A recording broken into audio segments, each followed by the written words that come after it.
Rezidenca e Gabrielit fshete më shumë se mermer dhe luks, mbante një zemër të paftë të donte. Por mes luleve të kujdesura nga duar të buta dhe heshtjeve të përbashkëta, diçka filloi të ndryshonte.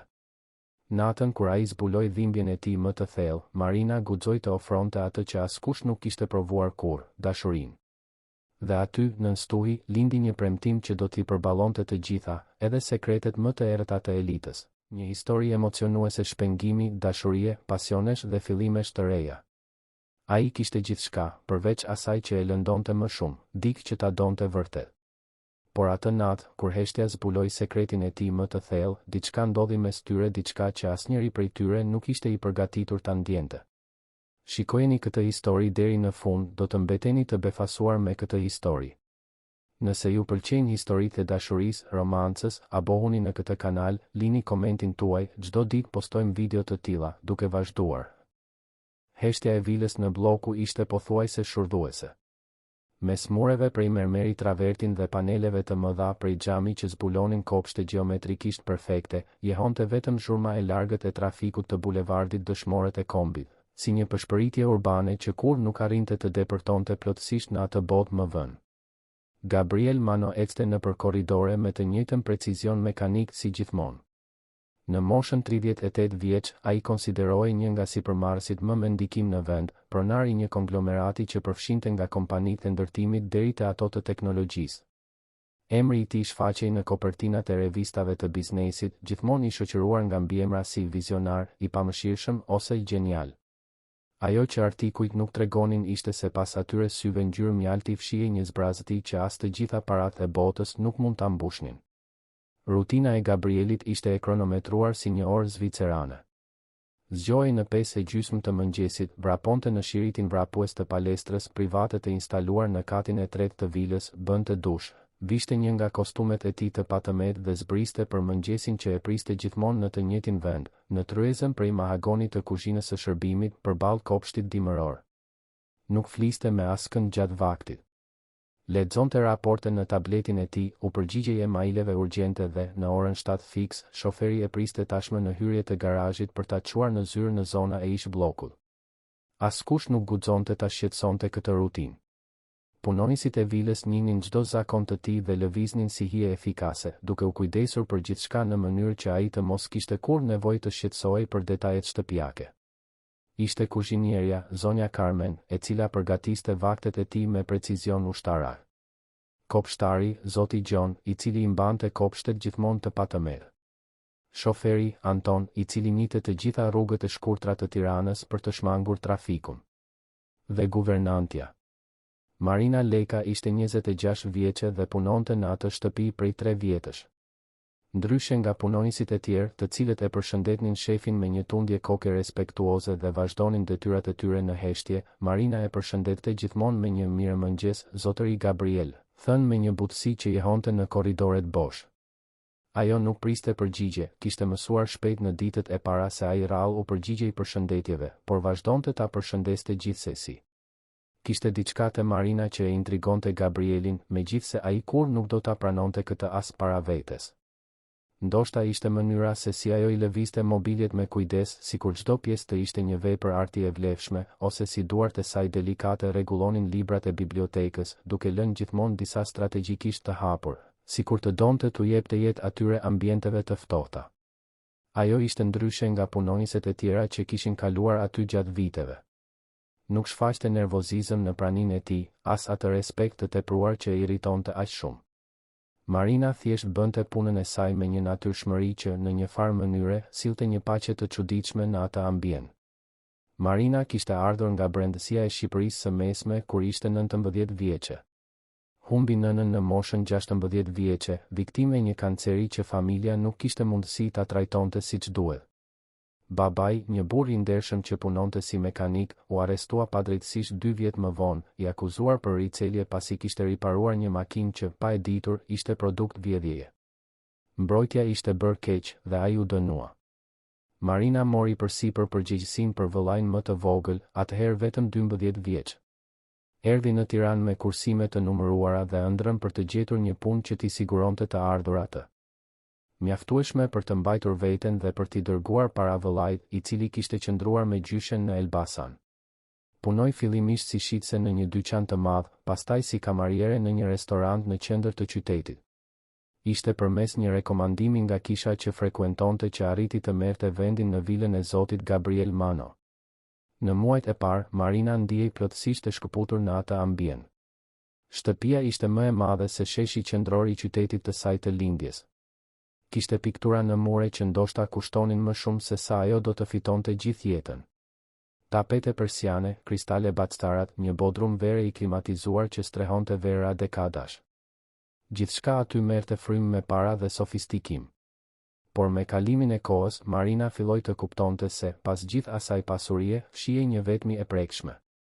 Gabriel Mano jetonte vetëm në atë vilë të madhe. Kur nuk merrte vizita që nuk kishin lidhje me punën. Nuk kishte fotografi familjare nëpër dhoma, asnjë objekt personal që tregonte afeksione apo kujtime të dashura. Ishte sikur ai të ishte një fantazmë elegante që banonte në një shtëpi muze. Gabriel, nga ana tjetër, e vëzhgonte Marinën më shumë se sa do të donte të pranonte.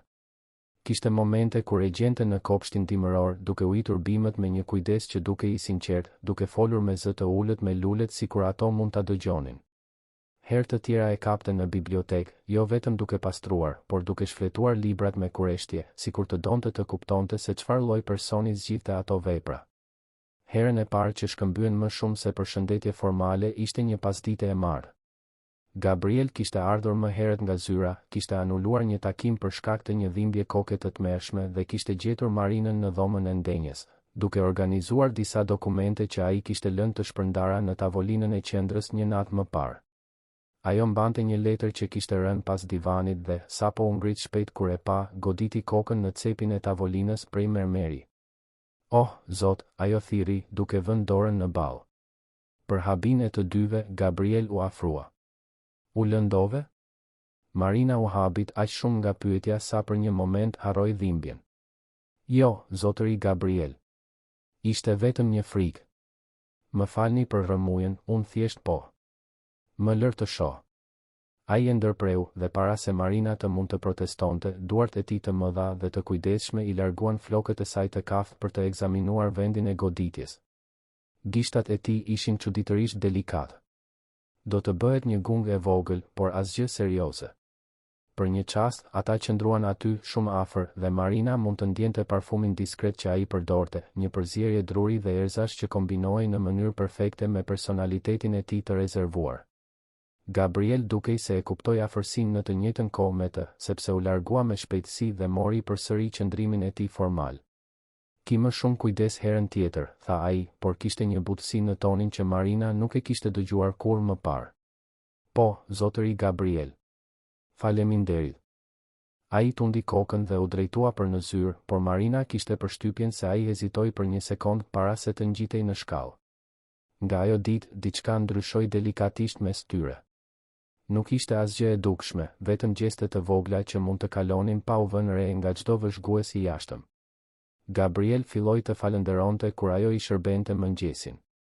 Marina filloi të linte shënime diskrete pranë ilaçeve për dhimbjen e kokës që ai merrte, me mesazhe të thjeshta si kalofshi një ditë të mirë ose mos harroni të pushoni. Ishte një e njëjtë me shije marsit kur Marina vuri re se Gabriel ishte ndryshe. Ai kishte ardhur në shtëpi më vonë se zakonisht dhe, në vend që të shkonte drejt në dhomën e tij si gjithmonë, qëndroi në dhomën e ndenjes, duke parë nga dritarja pikat që rridhnin në xham. Kishte diçka në qëndrimin e tij, një përkulje në shpatulla që sugjeronte një lodhje që shkonte përtej asaj fizike. Marina po mbaronte së rregulluari kuzhinën e shërbimit kur dëgjoi një tingull që kur nuk kishte imagjinuar ta dëgjonte në atë shtëpi, tastet e pianos duke u luajtur. Jo një melodi, vetëm nota të shkëputura, melankolike, sikur dikush po provonte nëse instrumenti funksiononte ende. Kur e shtare dhe e shqetësuar, ajo u drejtua për në dhomën e ndenjes. Gabriel ishte ulur në stolën e pianos me krah që zinte një qoshe të dhomës, duart e tij të mëdha të vendosura mbi tastet prej fildishi. Ai nuk luante një muzikë specifike, thjesht shtypte tastet në mënyrë të rastësishme, duke krijuar një melodi të trishtuar dhe të shkëputur. Zotëri Gabriel, ajo thiri butësisht. Ai ndaloi së luajturi menjëherë, sikur të ishte kapur duke bërë diçka të ndaluar. Kur u kthye nga ajo, Marina u trondit nga ajo që pa. Sytë e tij ishin të lagur, jo saktësisht duke qarë, por të ngarkuar me një trishtim të thellë që ajo kur nuk e kishte parë më parë. Më falni, tha ai, duke u ngritur shpejt. Nuk duhet të kisha kjo piano, as nuk duhet të ishte këtu. Pse jo? Marina u afrua ngadalë, sikur po trajtonte një kafshë të plagosur. Gabriel heshti për një kohë të gjatë, duke parë tastet sikur ato të ruanin sekrete që ai nuk donte t'i zbulonte. Nëna ime luante, tha ai më në fund, me zë të ngjirur. Ajo vdiq kur unë isha 15 vjeç. Babai im shiti pianon e saj të nesërmen e varrimit. Tha se nuk kishte vend për sentimentalizëm në shtëpinë tonë. Marina ndjeu zemrën t'i shtrëngoi. Po kjo? E bleva kur u transferova këtu. Mendova se nuk e di çfarë mendova. Se ndoshta do të arrija të kujtoja muzikën që ajo luante për mua kur isha fëmijë. Ai qeshi pa humor. Por nuk mundem. Nuk mbaj mend pothuajse asgjë të mirë nga fëmijëria ime. Ndoshta nuk ka të bëjë me kujtimin, tha Marina butësisht. Ndoshta ka të bëjë me krijimin e kujtimeve të reja. Gabriel e shikoi sikur po e shite për herë të parë. Ti nuk e kupton. Unë nuk di si ta bëj këtë. Si të bësh çfarë? Të ndjej. Të lidhem. Të dashuroj. Fjalët dolën si një rrëfim i thyer, sikur të ishin shkëputur prej tij me forcë. Unë u rrita për të qenë efikas, për të pasur sukses, për të mos treguar dobësi. Prindërit e mi besonin se dashuria ishte një shpërqendrim i rrezikshëm, se ndjenjat pengonin arsyetimin logjik. Dhe tani, ai kaloi duart nëpër flokët e tij të errët, duke prishur prerjen e patëmerë. Tani jam 38 vjeç dhe nuk e di çfarë është të kesh dikë që kujdeset vërtet për mua. Nuk di çfarë është të kujdesesh për dikë. Shira u shtua jashtë, duke goditur dritaret me forcë, sikur stuhia e jashtme të reflektonte turbulencën që Gabriel mbante brenda. Unë kam nevojë vetëm për dashuri, përshpëriti ai, fjalët pothuajse të humbura në zhurmën e shiut. Por nuk di si të dua. Marina ndjeu lotët t'i piçkonin sytë. Kishte diçka aq të sinqertë, aq të thyrë në atë rrëfim, saqë ajo nuk mundi të përmbante impulsin për t'u afruar edhe më shumë. Të gjithë lindin duke ditur të duan, tha ajo, zëri i saj i vendosur pavarësisht emocionin. Është gjëja e parë që mësojmë kur jemi foshnja. Ndoshta ti thjesht e ke harruar si ta bësh këtë. Gabriel e shikoi me një shprehje që përziente shpresën dhe dëshpërimin. Dhe si mund të kujtohem? Ndoshta, tha Marina, duke befasuar veten me guximin e saj, dikush mund të mësoj. Heshtja që pasoi u mbush vetëm nga zhurma e stuhisë. Gabriel studioi fytyrën e saj për një kohë të gjatë, sikur po përpiqej të deshifronte nëse ajo po fliste seriozisht. Marina i qëndroi shikimit, duke ndjerë zemrën t'i rrite fort në gjoks, por e vendosur të mos tërhiqej. Ti do ta bëje këtë? Pyeti ai më në fund, zëri pothuajse i padëgjueshëm. Po, do ta bëja, u përgjigj ajo pa hezitim. Dhe në atë moment, ndërsa shijulante Tiranën jashtë, diçka ndryshoi në mënyrë të pakthyeshme mes tyre. Gabriel Mano, burri që besonte se ishte i paaftë të ndjente, sapo kishte zbuluar se ndoshta ende kishte shpresë. Dhe Marina Leka, vajza nga fshati që gjithmonë ishte kujdesur për të tjerët para vetes, sapo kishte marrë vendimin më të rrezikshëm të jetës së saj. Asnjëri prej tyre nuk e dinte se ajo bisedë e natës do të ishte fillimi i një transformimi që do të ndryshonte jo vetëm jetët e tyre, por edhe mënyrën se si e shihnin botën dhe veten. Ata nuk e dinin se dashuria që ishte gati të lulëzonte mes tyre do të testohej në mënyra që kur nuk do t'i imagjinonin. Por atë natë, në stuhim që dukej se bekonte fillimin e një epoke të re, ata kishin vetëm sigurinë se diçka e çmuar dhe e brish sapo kishte lindur. Gabriel ul përsëri në piano, këtë herë duke luajtur një melodi të thjeshtë që doli natyrshëm nga gishtat e tij, sikur nëna e tij po i drejtonte duart nëpër kohë.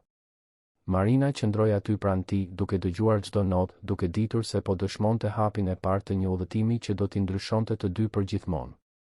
Jashtë, stuhja vazhdonte, por brenda vilës, për herë të parë pas vitesh, kishte diçka përtej heshtjes.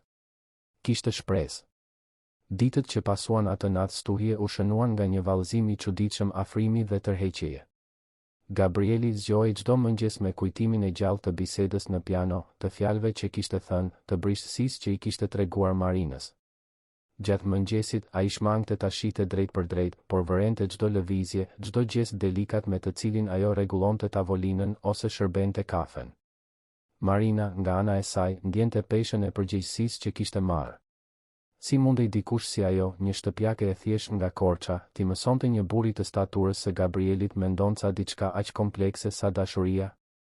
Por sa herë që pasiguria e pushtonte, ajo kujtonte shkëlqimin e humbur në sytë e tij, mënyrën si ishte dridhur zëri duke rrëfyer vetminë e tij dhe gjente forcë për të vazhduar. Ishte një mëngjes e hënë, kur Tirana ende zgjohej me përtaci pas fundjavës që Marina mori iniciativën e parë. Gabrieli ishte ulur në tavolinën e kuzhinës, si gjithmonë, duke lexuar raporte në tabletin e tij ndërsa pinte kafe. Heshtja e zakonshme qëndronte mes tyre derisa Marina u afrua, duke mbajtur një filxhan të vogël porcelani me kafe të freskët. Zoti Gabriel, tha ajo butësisht, duke e vendosur filxhanin pranë tij. Ai ngriti syt nga tableti, duke takuar vështrimin e saj. Po, si e kaluat natën? Pyetja e thjesht e zuri në befasi. Në të gjitha vitet që kishte jetuar aty, askush nuk e kishte pyetur kurrë për gjumin e tij, për mënyrën si ndihej. Normal, u përgjigj ai automatikisht, por më pas hezitoi. Në të vërtetë, nuk ishte shumë e mirë. Pash disa makthe. Marina tërhoqi karrigen pranë tij dhe u ul, duke injoruar plotësisht protokollin që kishte ruajtur gjithmonë mes punëdhënësit dhe punonjëses. Dëshironi të flisni për to? Gabrieli u tensionua. Marina, unë. Kjo është mësimi i parë, e ndërpreu ajo butësisht. Të ndash. Të duash do të thotë të ndash jo vetëm momentet e mira, por edhe vështirësitë, frikërat, brishtësinë. Nuk ke pse I mbar të gjitha vetë. Ai e studioi për një kohë të gjatë, sikur po vlerësonte rreziqet e hapjes sërish. Më në fund, ai mbylli tabletin dhe u kthye plotësisht drejt saj. Kam ëndërruar baban tim, tha ngadalë. Ai shfaqet gjithmonë në makthe. Më thëret të dobët duke thënë se jam një zhgënjim për emrin e familjes. Babai juaj është ende gjallë? Vdiq 5 vjet më parë. Infarkt në zyrë. Gabrieli kaloi dorën nëpër flokë. Punoja 16 orë në ditë, 7 ditë në javë. Thoshte se pushimi ishte për të dobëtit.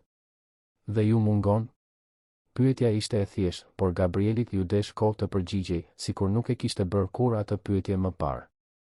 Më mungon ideja e tij, tha më në fund. Ajo që ai mund të kishte qenë nëse do të kishte qenë ndryshe. Por burri që ai ishte në të vërtetë. Gabrieli tundi kokën.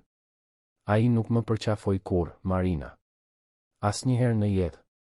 Kur mora kontratën time të parë milionëshe në moshën 25 vjeç, gjithçka që tha ishte se isha vonuar shumë. Marina ndjeu zemrën t'i shtrëngoi. Pa menduar 2 herë, shtriu dorën dhe e preku dorën e tij mbi tavolinë. Gabrieli shikoi gishtat e ndërthurur sikur të ishte gjëja më befasuese në botë. Tani ke dik me të cilin të ndash këto dhimbje, tha ajo. Dhe ky është tashmë një fillim. Gabrieli ktheu dorën duke lejuar që gishtat e Marinës të futeshin mes të tyre. Ishte një prekje e thjeshtë, por e ngarkuar me një intimitet që ai nuk e kishte përjetuar kurrë. Mësimi I dytë, pyeti ai, dhe për herë të parë Marina pa një skicë buzëqeshjeje në buzët e tij. Lëre veten të preket, u përgjigj ajo. Kontakti fizik nuk është vetëm për dëshirën. Është për lidhjen, ngushëllimin, praninë. Është për të ditur se nuk je vetëm në botë. Ata qëndruan kështu për disa minuta, dorë për dorë mbi tavolinën e mahagonit, ndërsa mëngjesi I Tiranës shpalosej përtej dritareve. Për Gabrielin ishte sikur po zbulonte një kuptim të ri. Çdo vije e lëkurës së Marinës, tekstura e butë e gishtave të saj, nxehtësia që rrezatonte nga pëllëmba e dorës së saj, gjithçka dukej se zgjonte diçka të fjetur brenda tij. Marina, tha ai, me zë më të ulët. Po. Faleminderit. Ajo buzëqeshi dhe Gabrieli ndjeu diçka të çuditshme të ndodhte në gjoksin e tij, një ngrohje, një zgjerim që nuk dinte ta emërtonte, por që e bënte të dëshironte të buzëqeshte gjithashtu. Ditët në vijim sollën një rutinë të re. Gabrieli filloi të kthehej në shtëpi më herët, duke anuluar takime që më parë I konsideronte të domosdoshme. Marina krijoi rituale të vogla, e pyeste për ditën e tij gjatë darkës, sugjeronte filma për të parë së bashku në sallën e projekcionit të vilës, e mësoi të ujiste bimët e kopshtit të dimrit. Mësimi i tretë, tha ajo një pasdite të mërkur, ndërsa ishin në kopsht. Të kujdesesh për diçka të brisht. Gabrieli mbante ujitsen me kujdes të tepruar, sikur të ishte një bombë gati për të shpërthyer. Po sikur ta vras bimën? Marina qeshi, një tingull muzikor që i hoj mes mureve të xhamit. Atëherë mbjellim një tjetër. E rëndësishme është të provosh. A është kjo ajo që po bëjmë? Pyeti ai, duke e shikuar drejt për drejt. Po provojmë. Ajri mes tyre u ngarkua me një tension ndryshe. Marina ndjeu zemrën t'i rrite më shpejt në nënvështrimin intensiv të tij. Po rritemi, u përgjigj ajo. Si këto bim. Ngadalë, por vazhdimisht. Atë natë, Gabrieli befasoi Marinën duke u shfaqur në kuzhinë ndërsa ajo po përgatiste darkën. Zonja Carmen kishte marrë pushim dhe Marina po gatuante një pjatë të thjeshtë, oriz me fasule, biftek me qep dhe farofa, një vakt që i kujtonte fëmijërinë e saj në Korçë. Mund të ndihmoj? Pyeti ai. Marina pothuajse rrëzoi tenxhere nga frika. Zoti Gabriel, ju nuk keni pse. Mësimi i katërt, e ndërpreu ai, duke përdorur fjalët e saj kundër saj. Marina buzëqeshi. Të kujdesesh për njëri tjetrin. Ai përveshi mëngët e këmishës së tij dhe qëndroi pranë saj në banal. Marina e mësoi të bënte farofa, duke qeshur kur ai vuri shumë krip dhe ju desh të fillonin gjithçka nga e para. Gabrieli zbuloi se kishte diçka thellësisht të kënaqshme në përdorimin e duarve për të krijuar diçka, në punën së bashku me Marinën në një detyrë kaq të thjeshtë dhe thelbësore. Nëna ime bënte një farofa të shijshme, komentoi ai ndërsa përziente masën në tigan. Si ishte ajo? Pyeti Marina, duke vënë re se ishte hera e parë që ai e përmendte nënën pa trishtim në zë. E vogël, delikate. Kishte flok kaçurela që gjithmonë i kapte me një shami shumë ngjyrëshe. Gabrieli buzëqeshi me kujtimin. Ajo këndonte ndërsa gatuante. Melodi të vjetra dashurie, samba këngë. Babai im e urrente, thoshte se ishte zhurmë e panevojshme. Po ju pëlqente? E adhuroja. Ishte i vetmi moment kur shtëpia dukej se kishte jetë. Marina ndaloi së prerë qepët dhe e shikoi. Mund të më këndoni? Çfarë? Gabrieli ndaloi së përzier farofën. Një këngë që këndonte ajo. Vetëm një pjesë. Marina, unë nuk. Mësimi i pestë, tha ajo me butësi. Të ndash kujtime të mira. Të nderojmë ata që duam. Gabrieli qëndroi në heshtje për një moment, pastaj, pothuajse duke përshpëritur, filloi të këndonte një pjesë të një melodie të vjetër dashurie. Zëri i tij ishte i ngjirur, i çal nga mungesa e praktikës, por i ngarkuar me një emocion aq të pastër sa Marina ndjeu lot në sy. Kur ai mbaroi, një heshtje e thellë pushtoi kuzhinën. Ajo do të ishte krenare, tha Marina. Për çfarë? Që sheh se ti ende e mban atë brenda teje. Që dashuria e saj nuk vdiq. Gabrieli e la lugën e drurit të binte në tigan dhe u kthye plotësisht drejt Marinës. Ata ishin shumë afër tani, aq afër sa ai mund të shihte pikat e vogla të diellit në hundën e saj, aq afër sa ajo mund të ndjente nxehtësinë që rrezatonte nga trupi i tij.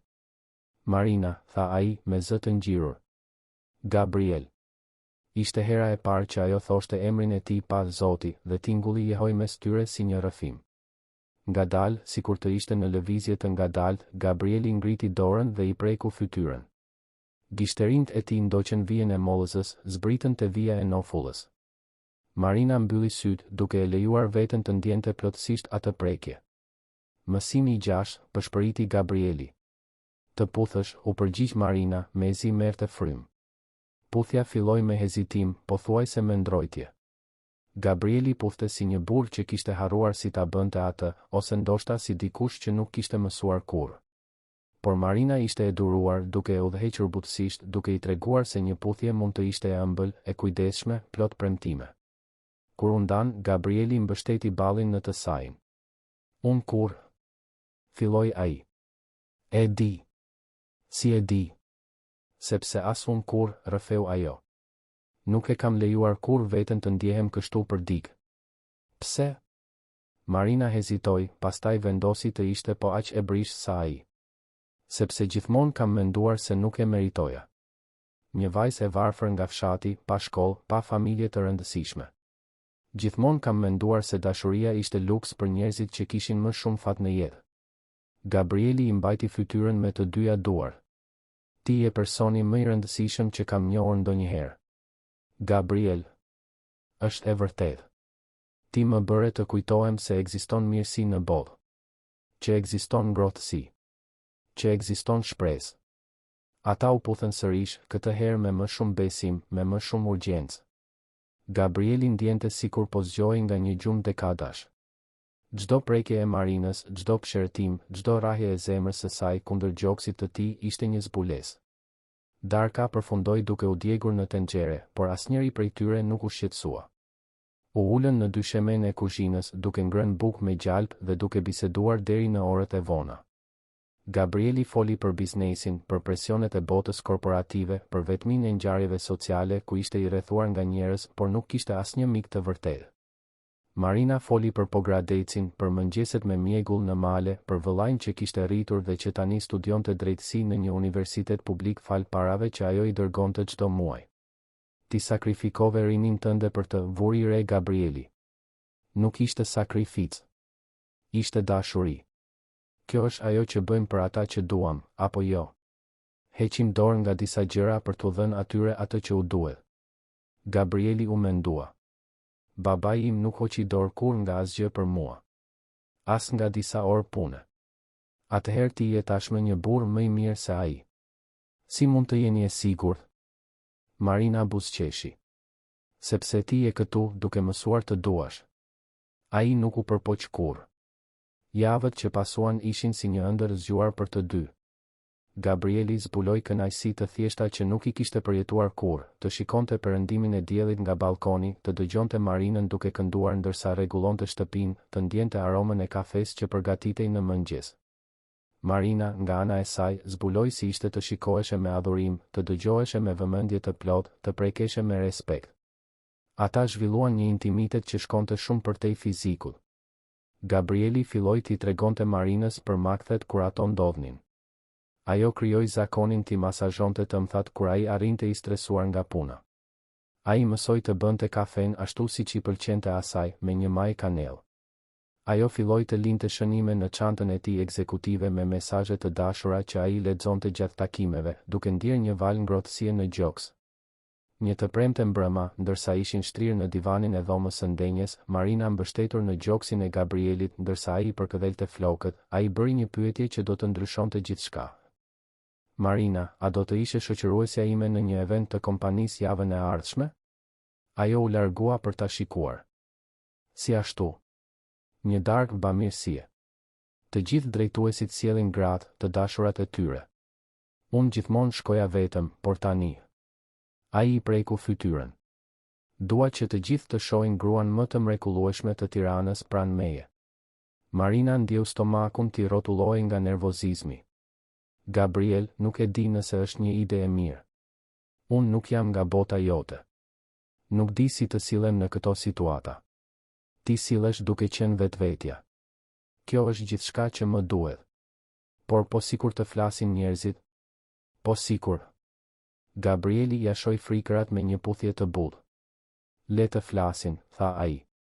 Për gjithë jetën time jam kujdesur për opinionin e të tjerëve, për pamjen, për atë që ishte e pranueshme shoqërisht. Dhe shiko ku më çoi kjo, një jetë bosh, pa dashuri, pa kuptim. Ti më ktheve në jetë, Marina. Nuk do ta fsheh këtë nga frika e thashë themeve. Marina e shikoi në sy dhe pa një vendosmëri që nuk ishte aty javë më parë. Gabrieli po ndryshonte, po bëhej më I guximshëm, më I vendosur. Dhe një pjesë e saj ndjehej krenare që kishte kontribuar në këtë transformim. Mirë, tha ajo më në fund. Por do të duhet të më ndihmosh të zgjedh një fustan. Nuk kam asgjë të përshtatshme për këtë lloj eventi. Gabrieli buzëqeshi, një buzëqeshje e vërtet që transformonte plotësisht fytyrën e tij. Do të jetë kënaqësi. Të shtunën në vijim, ai e çoi në rruga MYSLM Shairai për të zgjedhur një fustan. Marina nuk kishte hyrë kurrë në një butik kaq luksos, ku shitësit e trajtonin si një princeshë thjesht sepse ishte e shoqëruar nga Gabrieli Mendonca. Ata zgjodhen një fustan blu marin elegant dhe diskret, këpucë me tak të moderuar dhe një çantë të vogël lëkure. Ndërsa Marina provonte fustanin, Gabrieli priste jashtë dhomës së provës, duke vëzhguar si ajo tensionohej sa herë që një shitës i drejtohej me shumë kordialitet. Ai vuri re se Marina ishte e intimiduar, por po përpiqej ta fshehte për shkak të tij. "Hej", tha ai kur ajo doli nga dhoma e provës, mahnitse në fustanin blu. "Je mirë?" "Jam pak nervoze", pranoi ajo. "Është gjithçka shumë ndryshe nga ajo me të cilën jam mësuar." Gabrieli i mori duart mes të tijave. "Më shiko. Ajo ju bin. Nuk ke pse të impresionosh askën. Nuk ke pse të jesh ndryshe nga ajo që je. Unë jam dashuruar me Marinën që pi kafe me sheqer kristal, që flet me bimët, që këndon ndërsa gatuan. Është kjo Marina që dua pranë meje." "Ti je dashuruar?" pyeti ajo, me sytë hapur. Gabrieli e kuptoi çfarë kishte thënë dhe ndjeu zemrën t'i rrite më shpejt. Ishte e vërtetë. Në një moment, mes mësimeve të dashurisë dhe puthjeve në kuzhinë, mes bisedave të natës dhe prekjeve të dashura, ai ishte dashuruar plotësisht me atë grua të jashtëzakonshme. "Jam dashuruar", konfirmoi ai. Pa shpresë. Marina ndjeu lot gëzimi në sy. "Edhe unë jam dashuruar me ty." Ata u puthën aty, në mes të butikut luksos, duke injoruar vështrimet kurioztare të shitësve. Ishte një puthje premtimi, dorëzimi, e një të ardhmeje që të dy filluan ta parashikonin. Por asnjëri prej tyre nuk e dinte se lumturia që po ndërtonin do të testohej së shpejti në mënyra që nuk do t'i imagjinonin kurrë. Dhe as se së shpejti do të duhej të zbulonin nëse dashuria që kishte lindur mes tyre do të ishte e fortë mjaftueshëm për t'i rezistuar paragjykimeve të botës, presioneve sociale dhe fantazmave të së kaluarës së të dyve.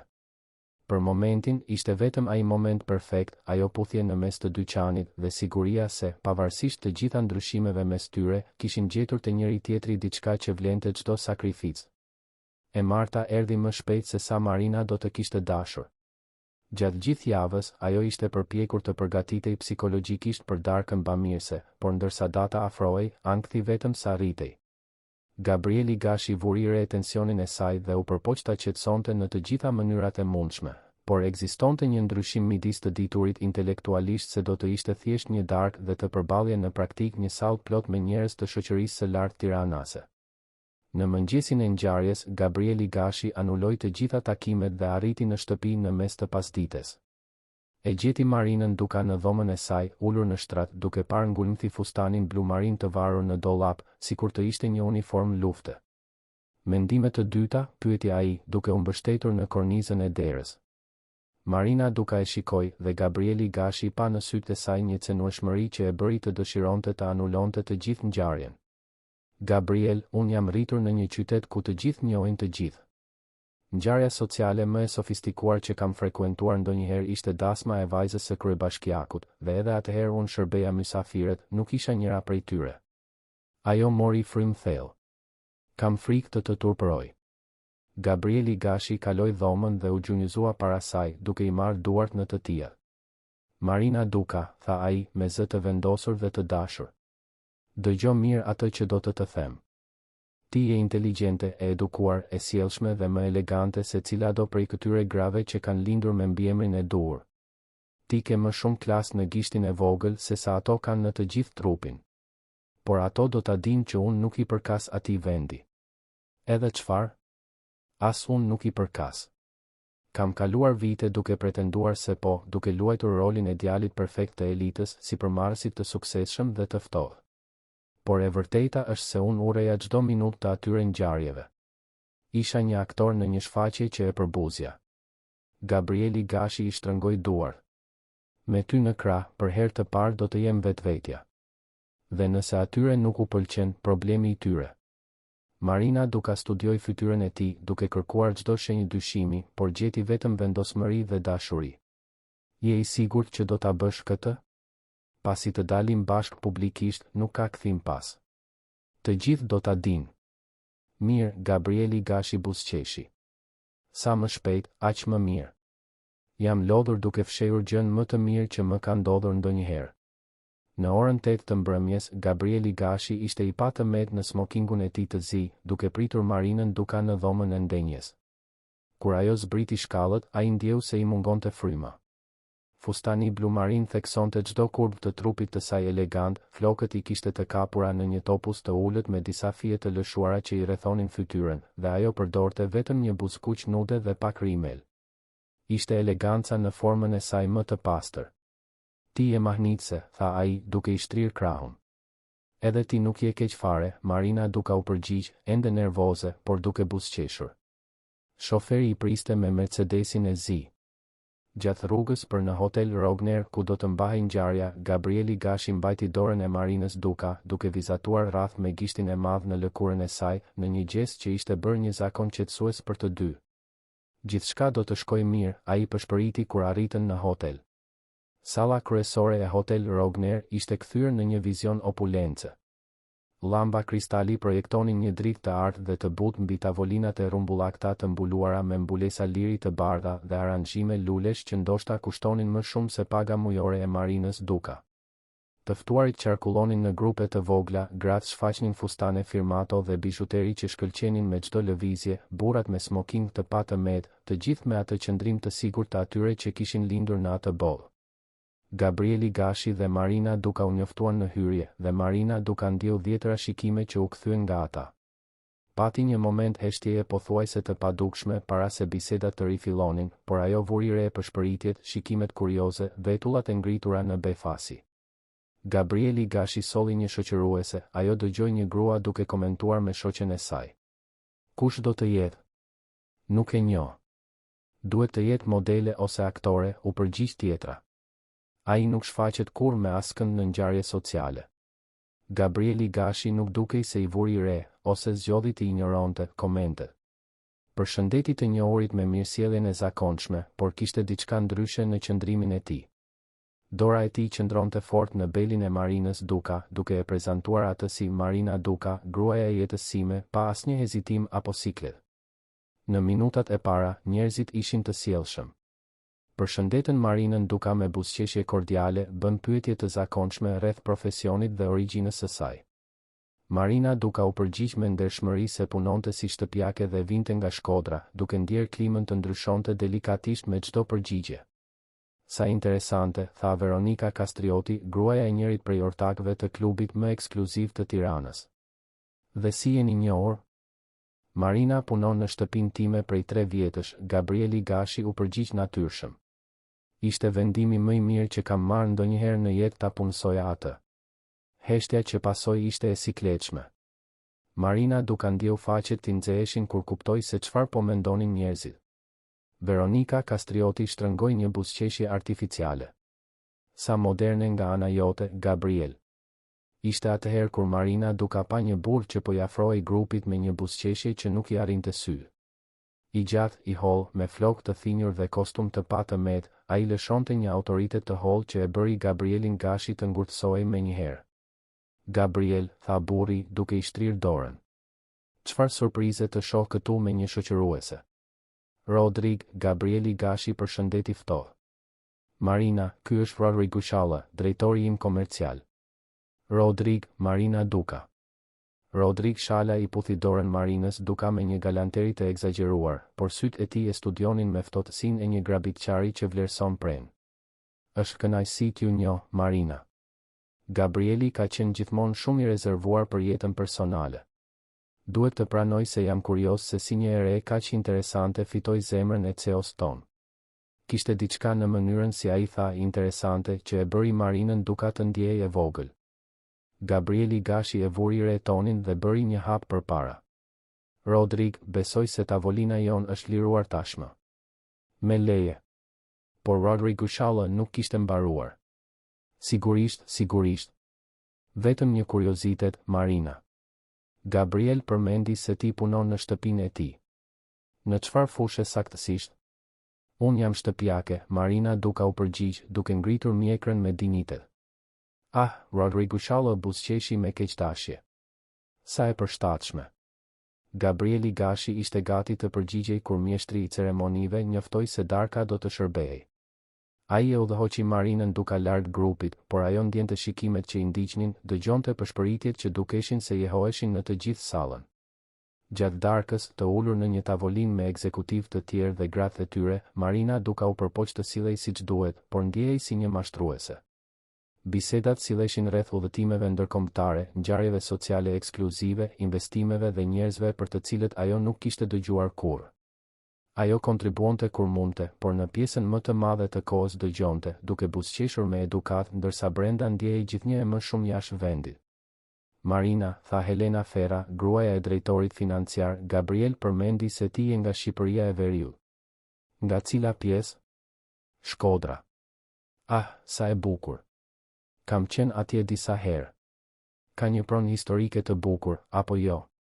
Ajo që u kthye në hotel? Si quhet? Nuk di të them, Marina duka u përgjigj me ndershmëri. Nuk e kisha zakon të frekuentoja vende të tilla. Helena Fera puliti syt, qartësisht e hutuar. Ah, e kuptoj. Heshtja e sikletshme u thye nga Roberto Fera, i cili ju drejtua Gabrielit Gashi.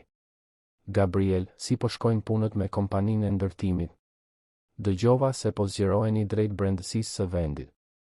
Gabrieli Gashi filloi të fliste për projektin dhe Marina duka shfrytëzoi rastin për t'u qetësuar.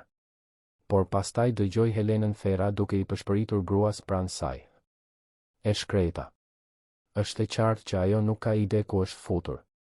Marina duka ndjeu sikur kishte marrë një shuplak në fytyrë. Duart i dridheshin lehtë kur mori gotën e ujit dhe i duhej e gjithë forca e vullnetit për të mos u ngritur dhe ikur me vrap. Gabrieli Gashi, i cili kishte ndaluar së foluri në mes të fjalisë, shikoi drejt për drejt Helenën Fera.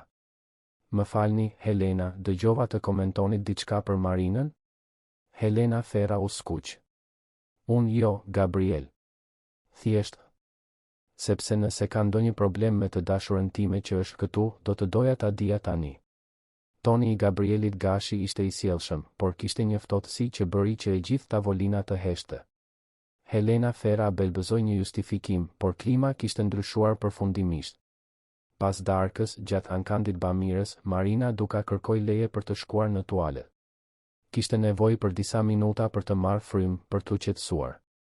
Tualeti i grave ishte luksos si gjithë pjesa tjetër e hotelit, me pasqyra të arta dhe koltuqe prej kadifeje. Marina duka u ul në një nga koltuqet dhe mori frymë thellë, duke u përpjekur të gjente forcë për t'u kthyer në sallë. Ishte atëherë kur dëgjoi zëra që vinin nga dhomat e zhveshjes. Epe shoqëruesen e Gabrielit, tha një zë që ajo e njohu si të Veronika Kastriotit. E pash. E sikletshme, u përgjigj një grua tjetër. Një shërbëtore. Çfarë faze e jetës, apo jo? Më e keqja është se ai duket se po e merr seriozisht. Epe si e mbrojti në tavolinë? I shkreti. Duhet të jetë duke kaluar ndonjë krizë. Burrat e pasur të kësaj moshe ndonjëherë bëjnë këto çmenduri. Është fazë. Mirë që është kështu. Imagjinoni sikur të martohej me të? Skandali. Nuk do të martohet. Ai do të lodhet kur të kalojë risia. Gjithmonë ndodh kështu. Marina duka ndjeu se bota po i shkatërrohej rreth e rrotull. Çdo fjalë ishte si një thik, duke konfirmuar të gjitha frikërat e saj më të thella. Ndoshta ato kishin të drejtë. Ndoshta ajo ishte thjesht një fazë në jetën e Gabrielit Gashi, një kuriozitet që shpejt do të humbiste shkëlqimin. Kur zërat u larguan, Marina duka mbeti ulur aty për disa minuta të tjera, duke luftuar kundër lotëve. Kur më në fund u ngrit dhe u pa në pasqyrë, pa një të re që po përpiqej dëshpërimisht të dukej se i përkiste atij vendi, por që ishte qartësisht jashtë elementit të saj. U kthye në sallë me një buzëqeshje të shtirë, por Gabrieli Gashi vuri re menjëherë se diçka kishte ndryshuar. Ajo ishte më e qetë, më e tërhequr. Kur ai pyeti nëse ishte gjithçka mirë, ajo thjesht pohoi me kokë dhe tha se ishte pak e lodhur. Momenti më i keq i mbrëmjes erdhi kur Rodrigo Challa iu afrua atyre sërish, këtë herë i shoqëruar nga një burr që Marina duka nuk e njihte. Gabriel, dua t'ju prezantoj me Marcel Hoxhën, gazetar i revistës Epoka. Marcel, ky është Gabrieli Gashi dhe shoqëruesja e tij. Marcel Hoxha i shtriu dorën Marinës duka me një buzëqeshje që nuk fshinte kuriozitetin e tij profesional. Është kënaqësi, Marina. A mund t'ju bëj disa pyetje për një artikull që po shkruaj për brezin e ri të sipërmarrësve? Gabrieli Gashi u tensionua menjëherë. Marcel, kjo është një natë shoqërore, jo një intervistë. Sigurisht. Vetëm një kuriozitet. Marina, a punoni edhe ju në fushën e biznesit? Marina duka shikoj Gabrielin Gashi, i cili tundi kokën delikatisht, por ajo vendosi të përgjigjej vetë. Jo. Unë jam shtëpiake. Interesante, Marcel Hoxha shënoi diçka mendërisht. Dhe si është të jesh në lidhje me një nga burrat më të pasur të vendit? Duhet të jetë një ndryshim i madh në jetën tuaj. Marcel, Gabrieli Gashi e ndërpreu me zë të ftohtë. Mjaft. Por dëmi ishte bërë. Marina duka pa shkëlqimin në sytë e gazetarit, mënyrën si ai e shikonte atë sikur të ishte një histori potenciale interesante. Rreth tyre, njerëz të tjerë ishin afruar, qartësisht të interesuar për bisedën. Gabriel, tha një zë femëror pas tyre. Çfarë surprize e bukur. Ata u kthyen për të parë një grua mahnitse që po afrohej. E gjatë, bionde, e veshur me një Valentino të kuq që ndoshta kushtonte ekuivalentin e pagës vjetore të Marinës Duka. Ajo e puthi Gabrielin Gashi në fytyrë me familiaritetin e dikujt që e kishte bërë këtë shumë herë më parë. Izabela, Gabrieli Gashi tha, qartësisht i pakëndshëm. Marina, kjo është Izabela Morina. Izabela, Marina Duka. Izabela Morina përshëndeti Marinën Duka me edukat, por sytë e saj ishin ngulur te Gabrieli Gashi. Ka kaq shumë kohë që nuk kemi biseduar siç duhet, tha ajo. Mbani mend darkën tonë të fundit në restorantin e famshëm në Tiranë? Çfarë nate? Marina duka ndjeu një piçkim xhelozie që e befasoi me intensitetin e saj. Ishte e qartë se Izabela Morina dhe Gabrieli Gashi kishin një të kaluar, dhe nga mënyra si fliste ajo, një të kaluar të afërt. Izabela, kërkoi falje, por unë dhe Marina po largoheshim, Gabrieli Gashi tha me vendosmëri. Ah, sigurisht. E po, Gabriel, ti ke numrin tim. Nëse dëshiron të flasësh për biznes ose çfarë do tjetër. Buzëqeshja e Izabelës Morina ishte një premtim, dhe Marina duka ndjeu sikur po vëzhgonte një gjuhë që nuk e kuptonte, një lojë sociale rregullat e së cilës nuk i dinte. Gjatë rrugës kthim për në shtëpi, atmosfera brenda makinës ishte e rëndë. Marina duka shikonte nga dritarja, e humbur në mendime, ndërsa Gabrieli Gashi përpiqej të deshifronte atë që kishte ndodhur. Marina, tha ai më në fund. Je mirë? Po, ajo u përgjigj automatikisht, por zëri i saj tingëllonte larg. Nuk je. Çfarë ndodhi? Marina duka u kthye për ta parë, dhe Gabrieli Gashi pa në sytë e saj një trishtim të thellë që e bëri të dëshironte të ndalonte makinën dhe ta përqafonte derisa të zhdukej e gjithë dhimbja. Gabriel, a ke ndaluar ndonjëherë të mendosh se si na shohin njerëzit? Nuk më intereson se çfarë mendojnë njerëzit. Por duhet. Ti ke një kompani, punonjës, një reputacion për të ruajtur. Dhe unë. Ajo mori frym thellë. Unë nuk mund të jap asgjë nga këto. Nuk mund të shoqëroj në këto ngjarje pa u dukur plotësisht jashtë vendit. Nuk mund të flas për vera franceze apo udhëtime në Evropë, sepse nuk kam provuar kur verë franceze dhe nuk kam dalë kur nga Shqipëria. Marina. Epe si më shikonin ato gra? Sikur të isha një ndërhyrëse, dikush që nuk duhej të ishte aty. Dhe ndoshta ato kanë të drejtë. Gabrieli Gashi i kërkoi shoferit të ndalonte makinën. Ata ishin në një rrugë të qetë të bllokut, në dritën e verdhë të shtyllave. Ai u kthye plotësisht nga Marina Duka. Dëgjo atë që do të them dhe dëgjo mirë. Të gjithë ata njerëz në ngjarjen sot, çdo njeri prej tyre, janë bosh. Jetojnë jetë boshe, në martesa boshe, duke pretenduar se janë të lumtur ndërsa shkatërohen nga brenda me zili, konkurrencë dhe kotësi. Unë kalova vite duke qenë si ata, dhe ishte periudha më e mjerueshme e jetës sime. Por ata janë bota jote. Ata ishin bota ime. Tani bota ime jeti është biseda jonë gjatë mëngjesit, është të dëgjoj duke kënduar në dush, është të shoh duke u kujdesur për bimët sikur të ishin fëmijët e tu. Bota ime është reale tani, Marina. Për herë të parë në jetë, është reale. Marina duka ndjeu lot në sy. Dhe nëse unë nuk jam e mjaftueshme? Gabrieli Gashi i mori fytyrën ndërmjet duarve. Ti je më shumë se e mjaftueshme. Ti je gjithçka. Ata u puthën aty në sediljen e pasme të makinës, por Marina duka e dinte se problemi nuk ishte zgjidhur. Dyshimet që ngjarja kishte mbjellë në mendjen e saj vazhdonin të ishin aty, duke u rritur si barra të këqija në një kopsh dikur të mirë mbajtur. Kur arritën në shtëpi, Gabrieli Gashi e shoqëroi deri në dhomën e saj. Te dera, ai e puthi sërish me butësi.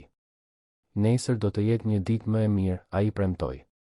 Marina duka buzëqeshi dhe pohoi me kokë, por kur mbylli derën dhe mbeti vetëm, u ul në shtrat dhe më në fund lejoi që lotët të vinin. Qau sepse ndjej e vogël në një botë kaq të madhe, sepse donte dikë që ndoshta ishte shumë i mirë për të, sepse kishte frikë se gjithë kjo nuk ishte veçse një ëndër që shpejt do të shndërrohej në makth. Jashtë dhomës, Gabrieli Gashi u mbështet në murin e korridorit, duke dëgjuar dënesat e mbytura që vinin nga brenda. Zemra i thyej me çdo tingull, dhe ai i betua vetes se do të gjente një mënyrë për t'i provuar Marinës, duka se ajo ishte pikërisht aty ku duhej të ishte, pranë tij, pa marrë parasysh se çfarë mendonte e gjithë bota. Por në mëngjesin pasardhës, kur Gabrieli Gashi u zgjua dhe zbriti për mëngjes, gjeti vetëm një filxhan në tavolinë dhe një shënim pranë pjatës. Kam nevojë për pak kohë për të menduar. Të lutem, më kupto. Marina. Ajo ishte larguar dhe Gabrieli Gashi ndjeu sikur toka i ishte zhdukur nën këmbë. Ajo që kishte filluar si një mbrëmje për të prezantuar Marinën duka në botën e tij, ishte shndërruar në fillimin e sfidës më të madhe që të dy do të përballeshin. Të zbulonin nëse dashuria do të ishte mjaft e fortë për të kapërcyer barrierat që shoqëria këmbëngulte të vendoste mes tyre. Gabriel lexoi shënimin 3 herë para se fjalët të kishin kuptim. Kam nevojë për pak kohë për të menduar. Të lutem, më kupto. Marina. Duart i dridheshin ndërsa mbante letrën dhe për herë të parë në jetën e tij të rritur, ndjeu një panik të vërtetë që i pushtonte gjoksin. Ai vrapoi drejt dhomës së saj. Shtrati ishte rregulluar me saktësi ushtarake, si gjithmonë, por sirtari i komodinës ishte gjysmë i hapur dhe mungonin disa rroba. Në banjë, furça e dhëmbëve ishte zhdukur, ashtu si edhe produktet e lira për flokë që ajo blinte në treg dhe që Gabriel i kishte zëvendësuar fshehurazi me versione të shtrenjta, me shpresën se ajo nuk do ta vinte re. Marina, bërtiti ai në korridoret e zbrasta të vilës, duke e ditur se ishte e kotë, por duke ndjerë nevojën për të bërë diçka. Zëri i tij jehoi nëpër dhomat e heshtura, duke ju kthyer atij i mbushur me një vetmi që nuk e kishte ndjerë prej muajsh. Ai zbriti me vrap në kuzhinë, ku gjeti zonjën Carmen duke përgatitur mëngjesin.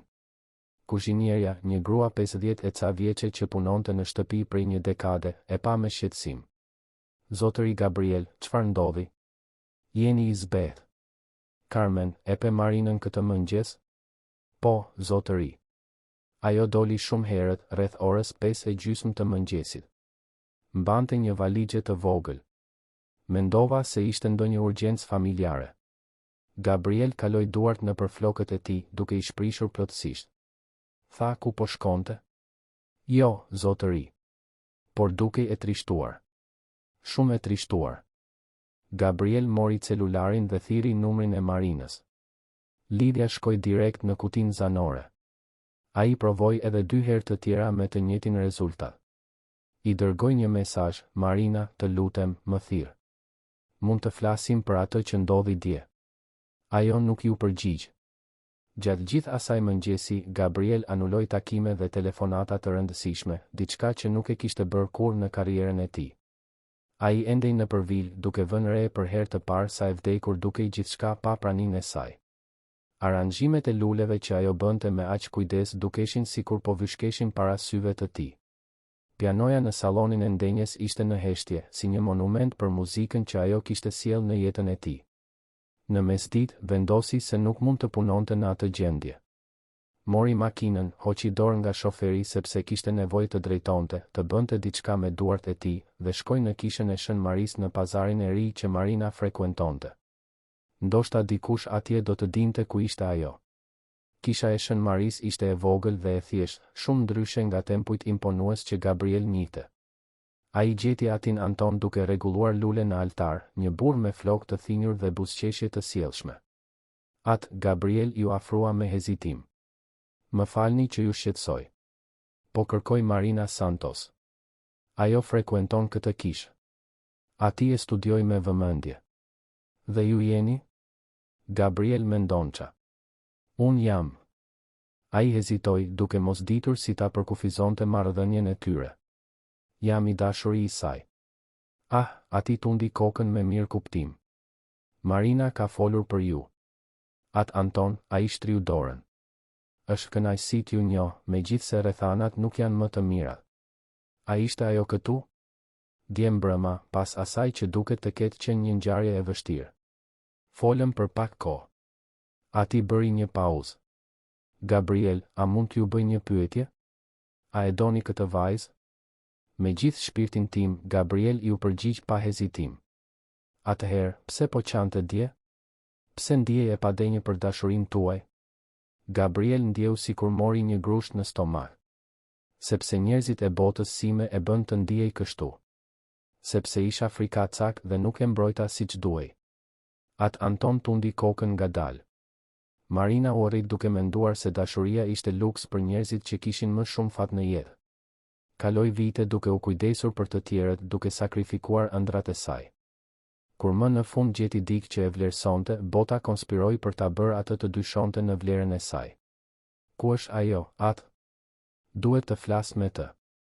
U kthye në shtëpi. Në Vlorë. Tha se kishte nevojë të kujtonte kush ishte para se të humbiste plotësisht veten. Gabriel ndjeu tokën të zhdukej nën këmbët e tij. Vlora ishte 4 orë larg. Marina kishte ikur fjalë për fjalë në një qytet tjetër. Atë duhet të shkoj ta marr. Jo, ati i mbajti krahun butësisht. Jo tani. Ajo ka nevojë për këtë kohë. Dhe ju gjithashtu duhet të vendosni se çfarë doni vërtet nga jeta. Unë dua atë. Është e vetmja gjë për të cilën jam i sigurt. Atëherë provojeni. Jo për të, por për botën. Tregoni se dashuria juaj është më e fortë se konvencione sociale, se lumturia juaj vlen më shumë se miratimi i të tjerëve. Gabriel doli nga kisha me zemrën ende më të rëndë, por me një vendosmëri në rritje. U kthye në shtëpi dhe u përpoq të punonte, u përpoq të shpërqendrohej, por ishte e kodh. Çdo dhomë e vilës ruante kujtime të Marinës, kuzhina ku ajo i kishte mësuar të gatuante, kopshti i dimrit ku u isnin bimët bashk, pianoja ku kishte filluar gjithçka. Të hënën, kur u kthye në zyrë, Gabriel vuri re se diçka kishte ndryshuar. Punonisit e përshëndetën me të njëjtën sjellje si gjithmonë, por kishte diçka në shikime, në përshpëritjet që ndaleshin kur ai afrohej. Gjatë takimit të mëngjesit, vuri re se Rodrigo Silvera buzëqeshte më shumë se zakonisht, një buzëqeshje që nuk i arrinte sy. Ishte në kohën e drekës kur Gabriel zbuloi arsyen. Asistenti i tij, John, hyri në zyrën e tij me një shprehje të shqetësuar. Zotëri Gabriel, ka diçka që duhet ta shihni. John vendosi mbi tavolinë një kopje të revista Klan të javës. Në seksionin e shoqërisë ishte një foto e Gabrielit dhe Marinës në eventin bamirës, e shoqëruar nga një artikull me titullin Magnati dhe shërbëtorja. Gabriel mendon qa befason shoqërinë e lartë me romancën e re. Gabriel lexoi artikullin me indinjat në rritje. Teksti, i nënshkruar nga Marcel Santana, gazetari që i kishte kontaktuar në event, spekulonte mbi zgjedhjen e çuditshme romantike të biznesmenit, insinuonte se Marina mund të ishte e interesuar vetëm për paratë e tij dhe citonte: "Burime të afërta që vinin në pikpyetje nëse marrëdhënia do të ndikonte në imazhin e kompanisë." Kush i dha këto informacione? Gabriel pyeti me zë të ftohtë. Nuk e di, zotëri. Por John hezitoi. Por çfarë? Rodrigo po fliste me disa investitorë sot në mëngjes. E dëgjova duke komentuar për vendime personale që mund të ndikojnë në stabilitetin e kompanisë. Gabriel ndjeu zemërimin të ngrihej si lavë në venat e tij. U ngrit papritur nga karrigia. Ku është Rodrigo tani? Në sallën e takimeve me klientët e kompanisë ndërtuese. Gabriel kaloi korridorin me hapa të mëdhenj, prania e tij bëri që punonisit të largoheshin instinktivisht. Ai hapi derën e sallës së takimeve pa trokitur, duke ndërprer prezantimin e Rodrigut. Rodrigo, duhet të flas me ty tani. Gabriel, Rodrigo buzëqeshi, i palëkundur. Jemi në një takim të rëndësishëm. Tani. Toni i Gabrielit i bëri të gjithë në sallë të heshtnin. Rodrigo ju kërkoi falje klientëve dhe ndoqi Gabrielin në zyrën e tij. Gabriel mbylli derën pas tyre me forcë. Ti fole me atë gazetarin? Nuk e di për çfarë po flet. Artikullin e revista Klan, Rodrigo. Burimet e afërta që vën në pikpyetje jetën time personale. Rodrik u ul në koltukun përballë tavolinës së Gabrielit me një qetësi të studiuar. Gabriel, po bëhesh paranojak. Por me që e preket këtë temë, duhet të them se jam i shqetësuar për ty. I shqetësuar? Për vendimet e tua të fundit. Kjo marrëdhënie me punonjësen tënde po shkakton, thashe theme, duke kompromentuar imazhin tënd profesional. Disa investitor tashmë kanë komentuar. Gabriel i dha një grusht tavolinës duke bërë që të gjitha objektet të kërcenin. Cilët investitor? Gabriel, po sillesh në mënyrë të paqëndrueshme. Së pari përfshihesh me një shërbëtore, tani po ke shpërthime zemërimi në zyrë. Ndoshta është koha të konsiderosh një largim të përkohshëm, të lësh dikë më të qëndrueshëm të marrë komandën. Insinuata ishte e qartë. Rodrik po përdorte situatën për të provuar të merrte kontrollin e kompanisë. Gabriel e shikoi për një kohë të gjatë, duke parë më në fund gjarprin pas maskës së sjelljes. Rodrik, tha më në fund, me zë rrezikshmërisht të ulët. Je i pushuar nga puna. Çfarë? Rodrik humbi qetësinë për herë të parë. Merr gjërat e tua dhe dil. Tani. Gabriel, nuk mund ta bësh këtë. Kam 15 vjet në kompani, njoh të gjitha sekretet e biznesit. Pikërisht. Dhe tani e di që ti do të përdorje çdo sekret kundër meje nëse do të dukej e përshtatshme. Gabriel shkoi te dera dhe e hapi. Sigurimi. 2 roje sigurie u shfaqen me një herë. Rodrik u ngrit, fytyra e tij e kuqe nga zemërimi.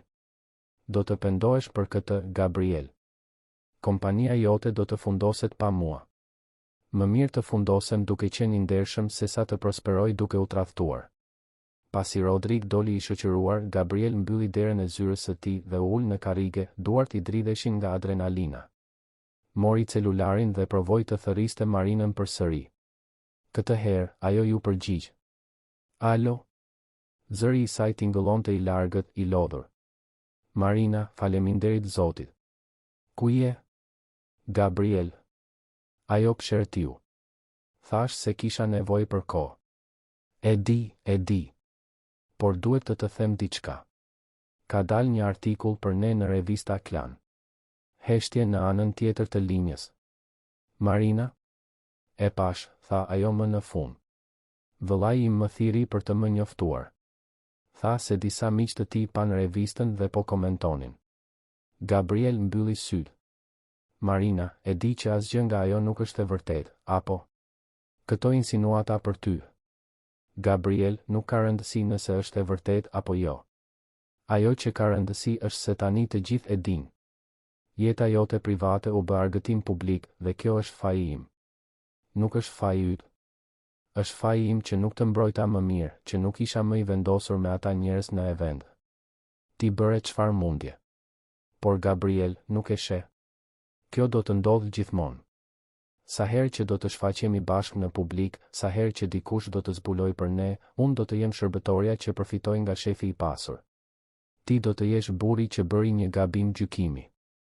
Atëherë çfarë do të bësh?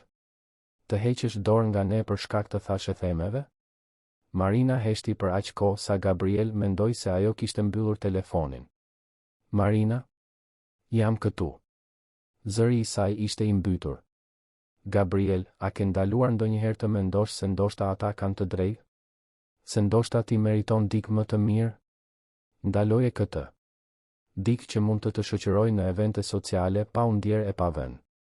Dikë që kupton botën tënde, që mund të kontribuojë në karrierën tënde në vend që ta dëmtoj. Marina Santos, po thua budallallkun më të madh që kam dëgjuar ndonjëherë në jetë. Po them të vërtetën. Dhe ti e di këtë. Gabriel ndjeu lot frustrimi në sy. Ku je saktësisht? Do të vi tani. Jo, Gabriel. Të lutem. Kam nevojë për më shumë kohë për të menduar. Për të vendosur nëse mund të jetoj në këtë botë tënden, nëse mund të jem mjaftueshëm e fortë për ta përballuar këtë çdo ditë. Dhe ndërsa ti vendos, unë do të rri këtu duke vuajtur? Ti do të jesh mirë. Ti gjithmonë je. Jo, Marina. Nuk do të jem mirë. Sepse për herë të parë në jetë zbulova se çfarë është të duash dikë vërtet, dhe tani ju po më thoni se nuk mund ta kem këtë për shkak të thashe themeve dhe paragjykimeve. Marina qau në anën tjetër të linjës dhe zëri i saj i theu zemrën Gabrielit. Të dua, përshpëriti ajo. Të dua aq shumë sa më dhem. Por ndonjëherë dashuria nuk mjafton. Gjithmonë ka mjaftuar deri tani. Sepse ishim të fshehur. Tani e di gjithë bota dhe nuk e di nëse jam mjaftueshëm e fortë për këtë. Gabriel mori frym thellë, duke u përpjekur të kontrollonte dhimbjen dhe dëshpërimin. Sa kohë ke nevojë? Nuk e di. Ndoshta do të ishte më mirë nëse secili do të ndiqte rrugën e tij. Mos e thuaj këtë. Gabriel. Mos e thuaj këtë, Marina. Sepse unë nuk do të heq dorë nga ti, nuk do të heq dorë nga ne. Nëse ke nevojë për kohë, unë pres. Nëse ke nevojë për hapësirë, unë të jap, por nuk do të pranoj që ti të heqësh dorë nga ajo që kemi për shkak të njerëzve që as nuk na njohin. Marina qau më fort tani, me ngashërime që ajo përpiqej ti mbyllte. Duhet të mbyll, tha ajo mes lotësh. Marina, prit. Por linja u hesht. Gabriel mbajti telefonin për disa minuta, sikur kjo mund ta sillte atë përsëri. Kur më në fund mbylli, u ul në karrige dhe për herë të parë pas shumë vitesh, qau. Qau për gruan që donte dhe që po vuante për shkak të tij. Qau për padrejtësinë e një bote që gjykonte dashurinë nga ajo që ishte jashtë, në vend të asaj që ishte në zemër. Qau nga frika se do ta humbiste përgjithmonë. Atë natë, Gabriel u kthye në shtëpi dhe shkoi direkt në dhomën e Marinës. U ul në shtratin e saj, ende i rregulluar me saktësi ushtarake, dhe mori jastëkun. Ende mbante erën e parfumit të saj, një aromë e butë dhe floreale që ajo përdorte prej vitesh. Mbylli syt dhe u përpoq të kujtonte çdo moment që kishin kaluar bashk, prekjen e parë në ball kur ajo goditi kokën, puthjen e parë në kuzhinë, netët duke biseduar deri vonë, mëngjeset duke pirë kafe bashk. Ishte atëherë kur mori një vendim.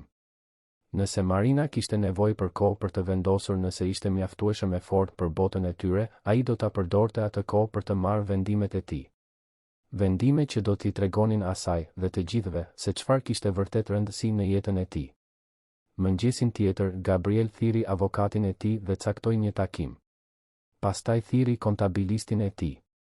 Më pas, bëri një telefonat që nuk e kishte imagjinuar kur se do ta bënte, tek kryeredaktori i revista Klan. Dua të jap një intervistë, tha kur burri ju përgjigj. Një intervistë ekskluzive për jetën time personale dhe prioritetet e mia. Nëse bota donte të fliste për Gabriel Mendonça dhe Marina Santos, atëherë Gabriel do t'u jepte atyre diçka për të folur. Diçka që do ta bënte shumë të qartë se ku ishin besnikëritë e tij të vërteta dhe çfarë ishte i gatshëm të sakrifikonte për dashurinë. Lufta sapo kishte filluar, por këtë herë Gabriel do të luftonte me armët e tij, sipas kushteve të tij. Dhe kur të mbaronte, Marina do ta dinte pa asnjë dyshim se ai do ta zgjidhte atë gjithmonë, pa marrë parasysh çmimin. Intervista ishte caktuar për një javë më vonë. Gabrieli i kaloi ato ditë duke u përgatitur mendërisht për atë që e dinte se do të ishte një pikë kthese në jetën e tij. Anuloi angazhimet, shmangti takimet dhe u mbyll në shtëpi, duke planifikuar çdo fjalë që do të thoshte, çdo të vërtetë që do t'i zbulonte botës. Në mëngjesin e regjistrimit, ai u zgjua më herët se zakonisht dhe qëndroi për minuta të gjata duke parë nga dritarja e dhomës. Tirana zgjohej poshtë, miliona njerëz fillonin një ditë tjetër pa e ditur se jeta e Gabrielit Mendonça ishte gati të ndryshonte përgjithmonë. Ai mendoi për Marinën duke u zgjuar në shtëpinë e gjyshes në Korçë, ndoshta duke parë malet shqiptare nga dritarja, ndoshta duke u pyetur nëse ai ende mendonte për të. Sikur ajo të dinte që çdo frymëmarrje e tij ishte një kujtim i saj. Gabrieli u vesh me kujdes të veçantë atë mëngjes. Jo kostumi i ekzekutivit të patëmet që vishte çdo ditë, por një këmishë sociale blu të çelur që Marina i kishte thënë se i shkonte me syt, dhe pantallonat sociale të zeza që ajo gjithmonë ja rregullonte me aq kujdes. Ishte mënyra e tij për ta marrë me vete, edhe pse fizikisht larg. Studioja e ertshës në kodrën e diellit ishte e gjallë kur Gabrieli mbërriti. Producentja e programit, një grua efikase rreth të 40-tave, e priti me një buzëqeshje profesionale. Zoti Mendonça, është një ndër që ju kemi në program. Duhet të pranoj se u befasuam nga kërkesa juaj për intervistë. Ju gjithmonë keni qenë shumë i rezervuar për jetën personale. Rrethanat ndryshuan, u përgjigj Gabrieli thjesht. Grimierja u përpoq të mbulonte rrafët e zinj që I shënonin fytyrën, netët pa gjumë linin gjurmë që as të gjitha parat e botës nuk mund t'i fshinin. Në pasqyrë, Gabrieli pa një burr që dukej se ishte plakur me vite në pak ditë. Por kishte diçka ndryshe në sytë e tij, një vendosmëri që nuk kishte qenë aty më parë. Petrit Bala, intervistuesi, e përshëndeti me përzemërsi. Gabriel, faleminderit që pranuat të flisni me ne. E di që nuk është e lehtë të ekspozosh jetën personale. Në fakt, Petrit, është hera e parë në 38 vjet që është e lehtë të flas për jetën time. Sepse për herë të parë kam diçka reale për të treguar. Kamerat filluan të regjistronin. Gabrieli u ul në poltron me qëndrimin e tij të drejtë si gjithmonë, por kishte një humanitet në fytyrën e tij që rrallë e tregonte në publik. Gabrieli Mendonca, filloi Petriti, si përmarrës I suksesshëm, një nga burrat më të pasur të vendit, gjithmonë shumë diskret për jetën personale. Por kohët e fundit, disa foto tuaja me një të re të quajtur Marina Shala kanë tërhequr vëmendjen e shtypit. Mund të na tregoni për të? Gabrieli mori frym thellë. Ky ishte momenti. Nuk kishte kthim pas. Marina Shala është gruaja që unë dua, tha thjesht. Është personi më I jashtëzakonshëm që kam njohur ndonjëherë në jetë. Ju njohet sepse ajo punon në shtëpinë tuaj, apo jo? Marina ishte shtëpiakeja ime, po. Dhe para se dikush të bëjë insinuata dashakeqe, dua të theksoj se marrëdhënia jon ka qenë gjithmonë absolutisht respektuese dhe profesionale deri në momentin kur u shndërrua në diçka më shumë. Kjo ndodhi natyrshëm gjatë muajve të bashkëjetesës, kur zbulova se ajo ishte shumë më tepër se një punonjëse. Ajo ishte personi që kisha kërkuar gjithë jetën pa e ditur. Petriti u përkul përpara. Por sigurisht që ju e kuptoni kurreshtjen e publikut. Një burr në pozicionin tuaj, me mundësitë tuaja, të zgjedh të lidhet me dikë nga një klasë sociale kaq e ndryshme. Gabrieli ndjeu zemërimin të rritej, por e kontrolloi. Kjo ishte pikërisht mentaliteti që ai duhej të luftonte. Petrit, do të tregoj diçka për jetën time që nuk ja kam treguar askujt. Zëri I tij u bë më I ulët, më intim. U rrita në një familje të pasur, por të ftohtë si akulli. Babai im më mësoi se ndjenjat ishin dobësi, se dashuria ishte shpërqendrim. Kalova 38 vjet duke jetuar si një makinë efikase, duke fituar para, duke grumbulluar pasuri, por pa e ditur se çfarë do të thoshte të ishe I lumtur. Kamerat kapën çdo nuancë emocioni në fytyrën e tij. Marina më mësoi të ndjej. Më mësoi se pasuria pa dashuri është varfëri. Se suksesi pa dikë për të ndarë është dështim. Ajo më ktheu në jetë, Petrit. Dhe ju doni të dini cila është ndryshimi I klasës sociale mes nesh? Ajo është e pasur në gjithçka që ka vërtet rëndësi, mirësi, bujari, kuraj, besnikëri. Unë jam vetëm një burr që ishte me fat që u zgjodh nga ajo. Por kritikat, Gabriel. Njerëzit që thonë se ajo mund të jetë e interesuar për parat tuaja. Gabrieli qeshi, por nuk kishte humor në zërin e tij. E dini cila është ironia? Marina u përpoq të më mbronte nga këto kritika. Kur kuptoi se marrëdhënia jon po shkaktonte komente, ajo u largua për të mos dëmtuar imazhin tim. Gruaja që disa e akuzojnë për interes ishte personi I parë në jetën time që vuri mirëqenien time mbi të sajën. Petriti bëri një pauzë, qartazi I impresionuar nga sinqeriteti I Gabrielit. Dhe çfarë doni t'u thoni këtyre njerëzve që kritikojnë zgjedhjen tuaj? Gabrieli shikoi direkt në kamerë, duke e ditur se Marina do të ishte duke e parë, duke shpresuar që ajo të ishte duke e parë. Dua të them se e kalova gjithë jetën duke u përpjekur t'u pëlqeja njerëzve që nuk kujdeseshin vërtet për mua.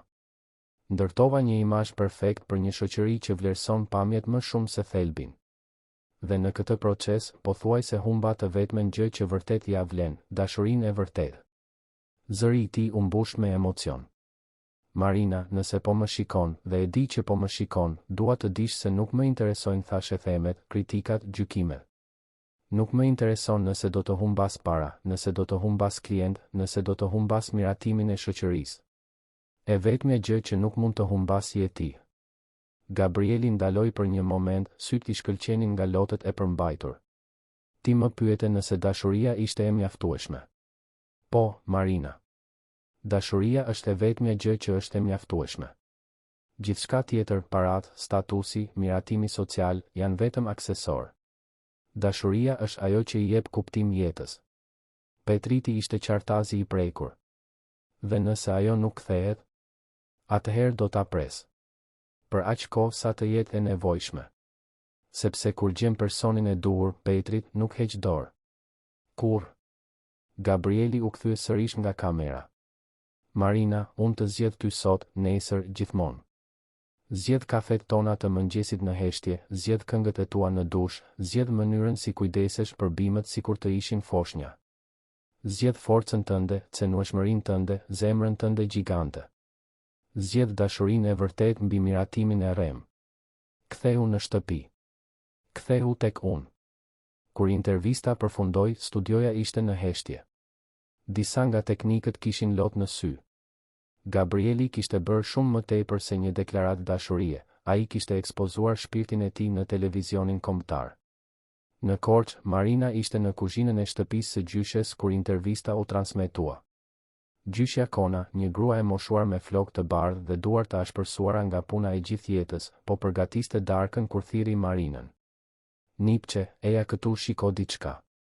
Marina hyri në dhomën e vogël ku televizori me tub tregonte Gabrielin të ulur në poltronën e studios. Zemra i ndaloi pothuajse kur dëgjoi zërin e tij të përmendej. Kush është ky djalë, Marina? Pyeti gjyshja Kona. Marina nuk mundi të përgjigjej. Qëndroi e paralizuar duke parë burrin që donte të ekspozonte zemrën e tij për gjithë Shqipërinë. Kur Gabrieli shikoi direkt në kamerë dhe tha Marina, nëse po më shikon, ajo ndjeu sikur ai ishte aty në dhomë, duke folur drejt për drejt me të. Lotët filluan të rridhnin kur ai tha se e zgjedh atë, se zgjedh dashurinë e vërtet mbi miratimin social. Kur intervista përfundoi, Marina ishte ulur në dyshemen e dhomës, duke qarë si një fëmijë. Vajza ime, gjyshja Kona u ul pranë saj, ky burr të do vërtet. Gjyshe, Marina pshertiu, bëra një gabim të madh. Ende ke kohë për ta rregulluar. Por Marina tundi kokën. Nuk ka. E lëndova. Dyshova tek ai. Dyshova tek ne. Vajza ime, dashuria e vërtet fal. Dhe nga ajo që pash në televizor, ai burr do të falte çdo gjë. Atë natë, në Tiranë, Gabrieli ishte në shtëpi kur telefoni i tij filloi të binte pa pushim. Intervista kishte shkaktuar një bujë në rrjetet sociale. Hashtagët si dashuri e vërtet dhe Marina dhe Gabriel ishin ndër temat më të komentuara në vend. Por nuk ishin vetëm shprehje mbështetjeje. Siç priste Gabrieli, reagimi ishte i polarizuar. Ndërsa mira njerëz lavdëronin kurajen dhe sinqeritetin e tij, të tjerët e kritikonin ashpër, duke vënë në dyshim shëndetin e tij mendor, aftësinë e tij për të drejtuar një kompani. Rreth orës 10 të mbrëmjes, zilja e derës ra. Gabrieli shkoi të hapte duke pritur të gjente gazetar, por u përball me Izabela Morina. Ajo ishte elegante si gjithmonë, por kishte diçka të llogaritur në qëndrimin e saj. Gabriel, tha ajo, duke ftuar veten të hynte brenda. Pash intervistën tënde. Sa kurajoze nga ana jote. Izabela, nuk po pres vizita. Imagjinoj. Duhet të jetë një periudhë e vështirë. Ajo u drejtua drejt sallës sikur të ishte pronare e shtëpisë. Erdha të ofroj mbështetjen time. Gabrieli e ndoqi i dyshim. Izabela nuk bënte kur asgjë pa një motiv të fshehtë. Çfarë lloj mbështetjeje? Gabriel, ti dhe unë kemi histori. Jemi njohur prej vitesh, e kuptojmë botën e njëri tjetrit. Ndoshta kjo situatë me punonisen tënde të ka shërbyer për të kuptuar se po kërkon dashurinë në vendin e gabuar. Gabrieli ndjeu neveri nga insinuata. Izabela, dil nga shtëpia ime. Tani. Gabriel, bëhu i arsyeshëm. Ti sapo u ekspozove kombëtarisht për një grua që as nuk është këtu për të mbështetur. Nëse ajo vërtet të donte. Nëse ajo vërtet më donte, çfarë? Ajo më do më shumë se sa unë meritoj. Dhe u largua sepse unë nuk isha në gjendje ta mbroja nga shkabat si ti. Izabela u skuq nga zemërimi. Do të pendohesh, Gabriel. Kur të kuptosh që ke hedhur reputacionin tënd në plera për një fantazi, do të pendohesh. E vetmja gjë për të cilën pendohem është që kam humbur kohë me njerëz si ti në vend që të kërkoja njerëz si Marina. Pasi Izabela doli, duke përplasur derën, Gabrieli I hodhi vetes një uiski dhe shkoi në balkon. Tirana shtrihej para tij, një metropol dritash që nuk flinte kurrë. Diku poshtë, njerëzit po komentonin intervistën e tij, po gjykonin jetën e tij, po merrnin anë në historinë e dashurisë që ishte kthyer në argëtim publik. Por Gabrieli zbuloi se nuk I interesonte. Për herë të parë në jetë, ai kishte qenë plotësisht I sinqert për atë kush ishte dhe çfarë donte. Dhe edhe nëse Marina nuk do të kthehej kurrë, të paktën ai mund të flinte duke e ditur se kishte luftuar për të në mënyrën e vetme që dinte, me të vërtetën. Të njëjtën tjetër, 3 ditë pas intervistës, Gabrieli ishte në një takim me investitor kur asistenti I tij Joni hyri me një shprehje të çuditshme. Zoti Gabriel, ka një telefonat për ju. Joni, jam në takim. Mund ta shënosh mesazhin? Është Marina, zotëri. Gabrieli ndjeu zemrën ti ndalonte. Kërkoi leje nga investitorët dhe vrapoi në zyrën e tij. Marina? Gabriel. Zëri I saj ishte I butë, por ai dëgjonte që ajo po qante. Pash intervistën tënde. Dhe? Unë duhet të kërkoj falje. Për gjithçka. Për dyshimin tek ty, për ikjen, për lënien tënde të përballeshe me gjithçka vetëm. Gabrieli mbylli syt, duke ndier lehtësim të përzier me dhimbje. Marina, nuk ke pse të kërkosh falje për frikën. Unë e kuptoj. Jo, Gabriel. Ti nuk e kupton. Unë nuk ikra nga frika e njerëzve të tjerë. Ikra nga frika e vetes. Nga frika se mos nuk do të isha e mjaftueshme për ty, se një ditë do të zgjoheshe dhe do të kuptoje se meriton dikë më të mirë. Marina. Më lër të mbaroj. Të lutem. Ajo mori frym thellë. Gjithë jetën më kanë mësuar se njerëzit si unë nuk mund të ëndërrojnë shumë lart, se duhet të kënaqemi me thërrimet që na jep jeta. Kur ti u shfaq, kur fillove të më shikoje sikur të isha e çmuar ishte e frikshme. Sepse ishte gjithçka që kisha dashur gjithmonë dhe mendoja se nuk do ta kisha kurrë. Gabrieli ndjente lot në sy. Ti meriton gjithçka të mirë që ekziston në botë, Marina. Dhe ti më bëre të besoj në këtë. Por kur bota filloi të na gjykonte, të gjitha pasiguritë e mia u kthyen. Mendova se ata kishin të drejtë, se unë po isha shumë mendje madhe, po ëndërroja shumë lart. Dhe tani? Marina qeshi përmes lotëve. Tani e di që ti ke të drejtë. Dashuria është e mjaftueshme. Është e vetmja gjë që është e mjaftueshme. Dhe unë të zgjedh ty gjithashtu, Gabriel. Zgjedh zemrën tënde gjigante, zgjedh kurajën tënde, zgjedh mënyrën si ti më bën të ndjej se mund të pushtoj botën. Zgjedh ne. Gabrieli mezi fliste. Do të kthehesh? Jam duke u kthyer. Jam në një stacion autobusësh në Durrës. Arri në Tiranë në orën 8 të mbrëmjes. Gabrieli shikoi orën. 3 pasdite. 5 orë derisa të fillonte pjesa tjetër e jetës së tij. Marina, të dua. Edhe unë të dua. Shihemi sonte? Nuk do të lëviz nga këtu derisa të arrish. Pasi mbylli telefonin, Gabrieli qëndroi ulur në karrigen e tij për minuta të gjata, mezi duke besuar se ai makt kishte mbaruar. Marina po kthehej. Ajo e kishte zgjedhur atë, ashtu si ai e kishte zgjedhur atë. Anuloi të gjitha angazhimet e ditës dhe shkoi në shtëpi për t'u përgatitur. Ndaloi në një luleshitse dhe bleu të gjitha trëndafilat e bardhë që kishin, lulja e preferuar e Marinës. Mbushi të gjithë shtëpinë me lule nga hyrja në dhoma, duke krijuar një kopsht të brendshëm që pasqyronte bukurinë që ajo kishte sjellë në jetën e tij. Në orën 8 fiks, Gabrieli ishte te porta e vilës kur taksia ndaloi. Marina zbriti me valixhen e saj të vogël, të njëjtën që kishte marrë me vete kur iku. Ajo ishte edhe më e bukur se sa e mbante mend, fytyra e djegur nga dielli I maleve shqiptare, sytë që I shkëlqenin nga vendosmëria. Ata u pan për një moment të gjatë, distanca e disa metrave duke e pakalueshme pas aq shumë dhimbjeje. Pastaj Marina e lëshoi valixhen në tokë dhe vrapoi në krahët e tij. Gabrieli e kapi në ajër duke u rrotulluar me të, duke ndier sikur po fluturonte. Kur e vuri në tokë, I mbajti fytyrën me duar dhe e puthi sikur të ishte hera e parë dhe e fundit. Kur më, I përshpëriti në buzët e saj. Kur më nuk do të ndahemi. Kur më, ra dakord ajo. Por ndërsa putheshin aty te porta, asnjëri prej tyre nuk e vuri re makinën e errët të parkuar në anën tjetër të rrugës, as personin brenda saj duke bërë foto me një aparat me rreze të gjallë. Lufta për lumturinë e tyre ishte larg përfundimit, por në atë moment, në krahët e njëri tjetrit, ata kishin forcë të mjaftueshme për t'u përballur me çdo betejë. Dashuria kishte mundur frikën. Tani duhej të provonin se do të mundte edhe ligësinë.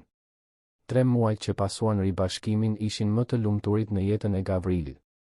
Marinela u kthye jo vetëm në shtëpi, por te vetja, më e sigurt, më e vendosur, më e vetëdijshme për vlerën e saj. Ata krijuan një rutinë të re, këtë herë të bazuar në ndershmërinë totale dhe sigurinë absolute të ndjenjave të tyre. Gavril e transformoi dhomën e mysafirëve në një bibliotekë për Marinela, duke e mbushur me të gjitha librat që ajo kishte përmendur se donte t'i lexonte.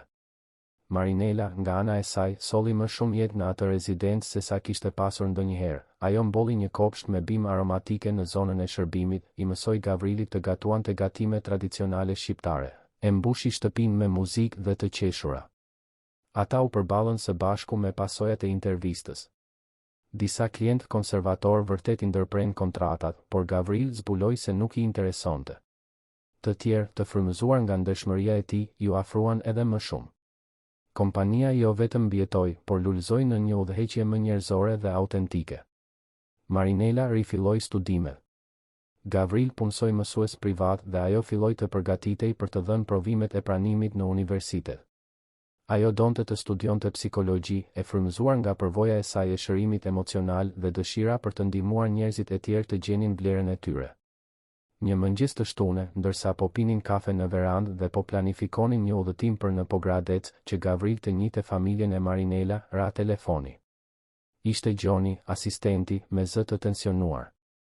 Zoti Gavril, duhet të flas me ju urgjentisht. Ka një situatë. Çfarë lloj situate, Gjon? Preferoj t'ju shpjegoj personalisht. Mund të vi në shtëpinë tuaj? Një orë më vonë, Gjoni mbërriti i shoqëruar nga një burr që Gavril e njohu menjëherë, Karl Mëndëshi, detektivi privat më i mirë në Tiranë dhe një njohje e vjetër e familjes. Gavril, përshëndeti Karli seriozisht. Më vjen keq që po ju shqetësoj fundjavën, por ka diçka që duhet ta dini. Ata u ulën në dhomën e ndenjes. Marinela shërbeu kafe, duke vënë re tensionin në ajër. 3 muaj më parë, filloi Karli, dikush më punsoi për të hetuar ju dhe Marinela. Donin informacione komprometuese, fotografi intime, çdo gjë që mund të përdorej për shantazh ose poshtërim publik. Gavril u tensionua. Kush? Preferova të mos dija fillimisht. Më paguan mirë, para në dorë. Por ndërsa puna përparonte dhe veçanërisht pas intervistës suaj në televizion, fillova të shqetësohesha për qëllimet e operacionit. Karli hapi një dosje dhe nxori një sër fotografish. Gavril ndjeu stomakun t'i rrotulloi kur pa imazhet të tij dhe Marinela në momente intime, duke u puthur në kuzhinë, të përqafuar në kopsht, ajo duke qarë në makinë pas eventit bamirës. Këto fotografi janë bërë me teleobjektiv nga fotograf të specializuar në shkeljen e privatësisë, vazhdoi Karli. Disa nga brenda vetë shtëpisë, përmes dritareve. Të tjera në eventin social dhe të tjera natën kur Marinela u kthye. Marinela u zbe. Dikush na ka vëzhguar gjatë gjithë kësaj kohe? Po. Dhe dje zbulova kush ishte pas kësaj. Karli nxori një tjetër dokument nga dosja. Rodrik Silveira. Gavril ndjeu zemërimin t'i shpërthente në gjoks. Ai. Ka më shumë, e ndërpreu Karli. Rodriku nuk vepronte vetëm. Ai ishte bashkuar me drejtues të tjerë që ju keni pushuar nga puna ndër vite, dhe me disa persona nga shoqëria që u ndjen të ofenduar nga zgjedhja juaj e marrëdhënies. Izabela, tha Marinela, më shumë një pohim se sa një pyetje. Ndër të tjerë. Plani ishte të përdornin këto fotografi për të krijuar një skandal edhe më të madh, për të detyruar Gavrilin të largohej nga kompania ose të përballej me rënimin e reputacionit. Gavril studioi fotografitë, duke ndjerë një ndërhyrje që shkonte përtej privatësisë. Ishte një shkelje e gjithçkaje që ai dhe Marinela kishin ndërtuar. Pse po na tregon këtë? Pyeti Marinela. Ti nuk punon për ta? Karli buzëqeshi me trishtim. Kam vajza, Marinela. Dhe pasi pash atë intervistë të Gavrilit, pasi pash se si e doni njëri tjetrin, nuk munda të vazhdoja me diçka kaq të ndyrë. Dashuria e vërtet është shumë e rrallë për të shkatëruar nga ligësia. Çfarë synojnë të bëjnë me këto fotografi? Pyeti Gavril. E kanë bërë. Ose u përpoqën ta bëjnë. Karli nxori një tjetër letër nga dosja. Dje pas dite ata e quan materialin në 3 revista thashe themesh. Donin një artikull sensacionalist me titullin E vërteta rreth romancës së Manjatit, fotot intime zbulojnë një lidhje të papërshtatshme. Marinela ndjeu botën t'i rrotulloi. Dhe tani? Tani asgjë. Sepse unë mbërrita para tyre të redaktorët dhe shpjegova origjinën e paligjshme të imazheve. Asnjë revistë nuk do ta publikoj këtë duke ditur se mund të përballet me padi milionëshe për shkelje të privatësisë dhe përdorim të materialit të marrë në mënyrë kriminale. Gavril mori frymë i lehtësuar, por shpreha e tij ishte ende e zymë. Dhe çfarë ndodh me Rodrikun dhe të tjerët? Kjo varet nga ju. Kam prova të mjaftueshme për procese penale për shkelje të privatësisë, persekutim dhe tentativë zhvatjeje. Vendimi është juaj. Gavril e pa Marinela. Ajo ishte e zbetë, por kishte një vendosmëri në sytë e saj që ai e njihte mirë. Duam t'i padisim, tha ajo me vendosmëri. Jo për hakmarrje, por që ata të mos e bëjnë këtë me askën tjetër. Pajtohem, Gavril pohoi me kokë. Dhe Karl, faleminderit. Për ndershmërinë tënde, për të bërë gjën e duhur. Pasi Karl dhe John u larguan, Gavril dhe Marinela qëndruan në heshtje në dhomë, duke asimiluar gjithçka që kishin zbuluar. Je mirë, pyeti Gavril, duke e tërhequr në krahët e tij. Jam. Në fakt, jam më shumë se mirë. Jam krenare. Krenare? Për ne. Për mënyrën si u përballëm me gjithë këtë. Për mënyrën si u bëm më të fortë së bashku. Marinela e pa në sy. Gavril, një vit më parë unë isha një grua e friksuar që mendonte se nuk meritonte dashuri të vërtetë. Sot jam dikush që jo vetëm beson se e meriton, por që është e gatshme të luftoj për të. Gavril buzëqeshja e parë e vërtetë që kur kishte mbërritur Karli.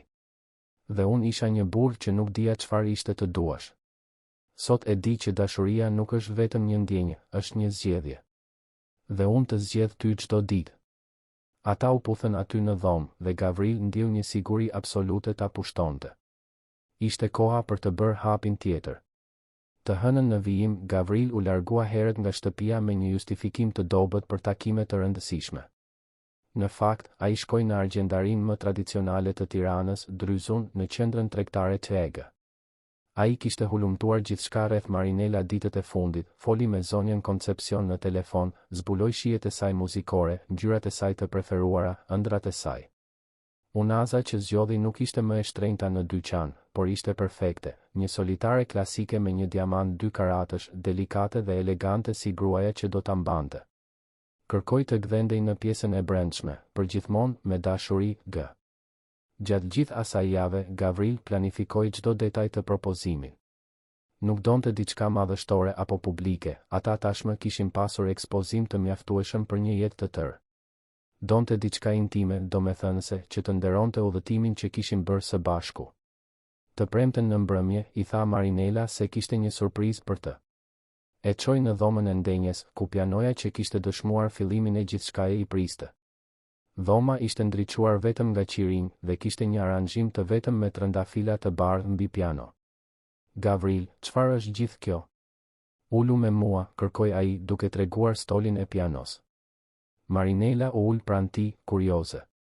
Gavril vendosi duart mbi tastet dhe filloi të luante melodinë që kishte zbuluar atë natë stuje muaj më parë, muzikën që nëna e tij luante shpesh. Por këtë herë, notat rridhnin me besim, të mbushura me dashuri dhe qëllim. Kur mbaroi së luajturi, Gavril u kthye nga ajo. Marinela, në këtë dhomë, në këtë piano, jeta ime ndryshoi përgjithmonë. Këtu unë rrëfeva se nuk dija të doja, dhe ti më ofrove mësimet e tua. Këtu zbulova se dashuria nuk është diçka që mësohet në teori, është diçka që jetohet, që praktikohet, që zgjidhet. Ai u ngrit dhe u gjunjëzua para saj, duke nxjerrë kutinë e vogël prej kadifeje nga xhepi. Marinela Santos, ti më mësove se unë jam i aftë të dua. Më mësove se meritoj të dua. Më tregove se jeta ja vlen kur kemi dikë të veçantë për të ndarë çdo moment. Marinela vuri duart në gojë, lotët i rridhnin tashmë në fytyrë. Dëshiron të ndash me mua jo vetëm muajt apo vitet e ardhshme, por të gjitha mëngjeset që do të vinë? Dëshiron të plakesh me mua, të rrisësh fëmijë me mua, të ndërtosh ëndra me mua? Gavril hapi kutin duke zbuluar unazën që shkëlqente në dritën e qirinjve. Marinela Santos, dëshiron të martohesh me mua? Marinela shikoi burrin e gjunjëzuar para saj, të njëjtin burr të ftohtë dhe të largët që kishte njohur 3 vjet më parë, por plotësisht të transformuar nga dashuria që kishin ndërtuar së bashku. Pa në sytë e tij jo vetëm pasion, por premtimin e një partneriteti të vërtetë, të një shoqërie që do të zgjaste për gjithmonë. Po, ajo përshpëriti. Më pas, më fort, po, Gavril. Sigurisht që po. Gavril rëshiti unazën në gishtin e saj me duar që dridheshin nga emocionet. Ishte një përshtatje perfekte, sikur të ishte bërë posaçërisht për të. Ata u puthën aty në stolin e pianos duke vullosur një premtim që kishte filluar me mësime dashurie dhe ishte transformuar në dashuri të vërtetë. Dasma u caktua për 6 muaj më vonë në një ceremoni intime në fermën e familjes së Marinela në Pogradec. Gavril këmbënguli që të bëhej atje, donte të nderonte rënjet e saj, të tregonte se pranonte dhe festonte gjithçka që e bënte atë që ishte. Ceremonia ishte e thjeshtë dhe emocionuese. At Anton, i cili kishte shoqëruar udhëtimin e tyre që nga fillimi, drejtoi festimin. Zonja Concepcion qau gjatë gjithë ceremonisë, krenare për mbesën që kishte gjetur një dashuri të vërtetë. Vëllai i Marinela, Luka, tani i diplomuar në drejtësi, ishte dëshmitar. Zonja Carmen, John dhe punonjës të tjerë besnik të Gavrilit ishin gjithashtu të pranishëm. Gavril veshi një kostum të thjeshtë, blu të errët, ngjyra e preferuar e Marinela. Ajo ishte mahnitse me një fustan dantele që i kishte përkitur gjyshes së saj, i thjesht por elegant, me flokët e lëshuar të zbukuruar vetëm me lule fushe. Kur erdhi koha e betimeve, Gavril foli me zë të dridhur. Marinela, ti më mësove se pasuria nuk matet me para, por me momente të lumtura. Se suksesi nuk është në atë që fiton, por në atë që do premtoj të kaloj pjesën tjetër të jetës duke qenë i denjë për dashurinë tënde, duke nderuar gruan e jashtëzakonshme që je dhe duke ndërtuar me ty familjen e lumtur që nuk e kam pasur kurrë. Marinela, duke qarë nga lumturia, u përgjigj. Gavril, ti më mësove se jam e denjë për dashuri, se mund të ëndërroj lart, se meritoj të jem e lumtur. Premtoj të jem shoqëruesja jote në të gjitha aventurat, forca jote në momentet e vështira dhe gëzimi yt në momentet e festimit. Premtoj të dua saktësisht ashtu siç je dhe të rritem me ty në gjithçka që ende mund të bëhemi. Kur ati i deklaroi burr e grua dhe Gavril puthi Marinela për herë të parë si gruaja e tij, të pranishmit duart trokitën me lot në sy. Nuk ishte vetëm bashkimi i dy njerëzve, ishte fitoria e dashurisë së vërtetë mbi të gjitha pengesat që bota kishte vendosur në rrugën e tyre. Festa u mbajt në vetë fermën, me muzikë live, gatime tradicionale shqiptare të përgatitura nga tezet e Marinela dhe shumë dashuri. Gavril zbuloi se ishte i aftë të kërcente valle tradicionale shqiptare kur Marinela ia mësoi. Ajo zbuloi se mund të bënte fjalime emocionuese kur falenderoi të gjithë të pranishmin. 2 vjet më vonë, Gavril dhe Marinela ishin në verandën e shtëpisë së tyre, jo më rezidenca e ftohtë e bllokut, por një shtëpi më e vogël dhe më mikpritëse në kodra e diellit, duke parë perëndimin e diellit ndërsa Marinela përkundte Elena, vajzën e tyre 6 muajshe.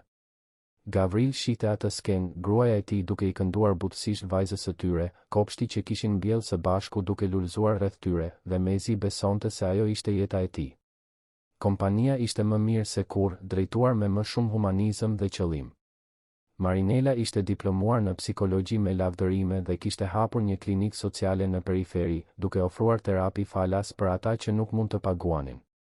Çfarë po mendon? Pyeti Marinela, duke vënë re shikimin e tij meditues. Po mendoj se 3 vjet më parë unë isha një burr që nuk dija çfarë ishte lumturia. Dhe sot, ai e shikoi atë dhe vajzën, sot e di që jam burri më me fat në botë. Marinela buzëqeshi. E di cila është pjesa më e mirë? Cila? Ky është vetëm fillimi. Gavril e puthi butësisht duke u kujdesur të mos zgjonte Elena. Kishte të drejtë, ai ishte vetëm fillimi. Fillimi i një jete të ndërtuar mbi dashurinë e vërtetë, respektin reciprok dhe sigurinë se së bashku mund të përballonin çdo gjë. Atë natë, pasi Elena ra në gjumë, ata ushtrinë në shtrat duke biseduar për planet e së ardhmes, udhëtimin që do të bënin në Evropë kur Elena të ishte më e madhe, fondacionin që synonin të krijonin për të ndihmuar të rinj në nevojë të studionin, fëmijët e tjerë që ndoshta do të donin të kishin. Gavril, tha Marinela, e strukur në krahët e tij. Hërmëmë? Të kujtohet kur më pyete nëse dashuria ishte e mjaftueshme? Më kujtohet. Dhe të kujtohet kur unë thash se ndoshta nuk ishte? Gavri qeshi butësisht. Më kujtohet. Dhe unë kisha të drejtë që në fillim. Po, kishe. Dashuria është e mjaftueshme. Por jo çdo dashuri. Dashuria e vërtetë. Dashuria që zgjedh, që lufton, që fal, që rritet. Marinela puthi gjoksin e tij, ku mund të ndjente zemrën që rritet fort dhe vazhdimisht. Dashuri si e jona. Si e jona, Gavril u pajtua, duke e shtrënguar më shumë pas vetes. Jashtë, Tirana shkëlqente me dritat e saj të pafundme. Diku në qytet, njerëz të tjerë po kërkonin dashurinë, duke dyshuar nëse meritonin të ishin të lumtur, duke luftuar kundër paragjykimeve të botës. Dhe ndoshta, nëse do të ishin me fat, do të gjenin atë që gjetën Gavril dhe Marinela, guximin për të dashur vërtet dhe mençurinë për të njohur se, në fund të fundit, dashuria është vërtet e vetmja gjë që ka rëndësi. Historia e tyre ishte kthyer në legjendë në disa qarqe sociale, biznesmeni që zgjodhi dashurinë mbi konvencionet, guvernantja që i mësoi një milioneri të ndjente. Por për ta, nuk ishte as legjendë, as përrall. Ishte thjesht jeta reale, e jetuar me autenticitet, guxim dhe një dashuri që kishte provuar të ishte e pathyeshme. Dhe kur Elena të rritej, ata do t'i tregonin asaj historinë se si u njohën, se si dashuria e vërtet mund të transformojë jetë dhe të kapërcejë çdo pengesë. Do t'i tregonin për rëndësinë e të qenit mjaftueshëm i guximshëm për të dashur dhe mjaftueshëm i përulur për të marrë dashuri. Por për momentin, ishte vetëm ai moment perfekt, burr e grua në krahët e tyre, vajza e tyre duke fjetur qetësisht në dhomën ngjitur, dhe një jetë e tërë dashurie përpara. Gavril kishte zbuluar se kishte vërtet nevojë vetëm për dashuri. Dhe Marinela kishte zbuluar se meritonte pikërisht dashurinë që gjeti. Së bashku, ata kishin provuar se kur dy shpirtra takohen në momentin e duhur, me zemër të hapur dhe guximin e nevojshëm, mund të krijojnë diçka aq të bukur dhe të qëndrueshme sa frymëzon njerëz të tjerë të besojnë në dashurinë e vërtetë. Dhe ata jetuan të lumtur përgjithmonë, jo sepse ishte e lehtë, por sepse zgjodhen ta bënin të funksiononte çdo ditë për pjesën tjetër të jetës së tyre.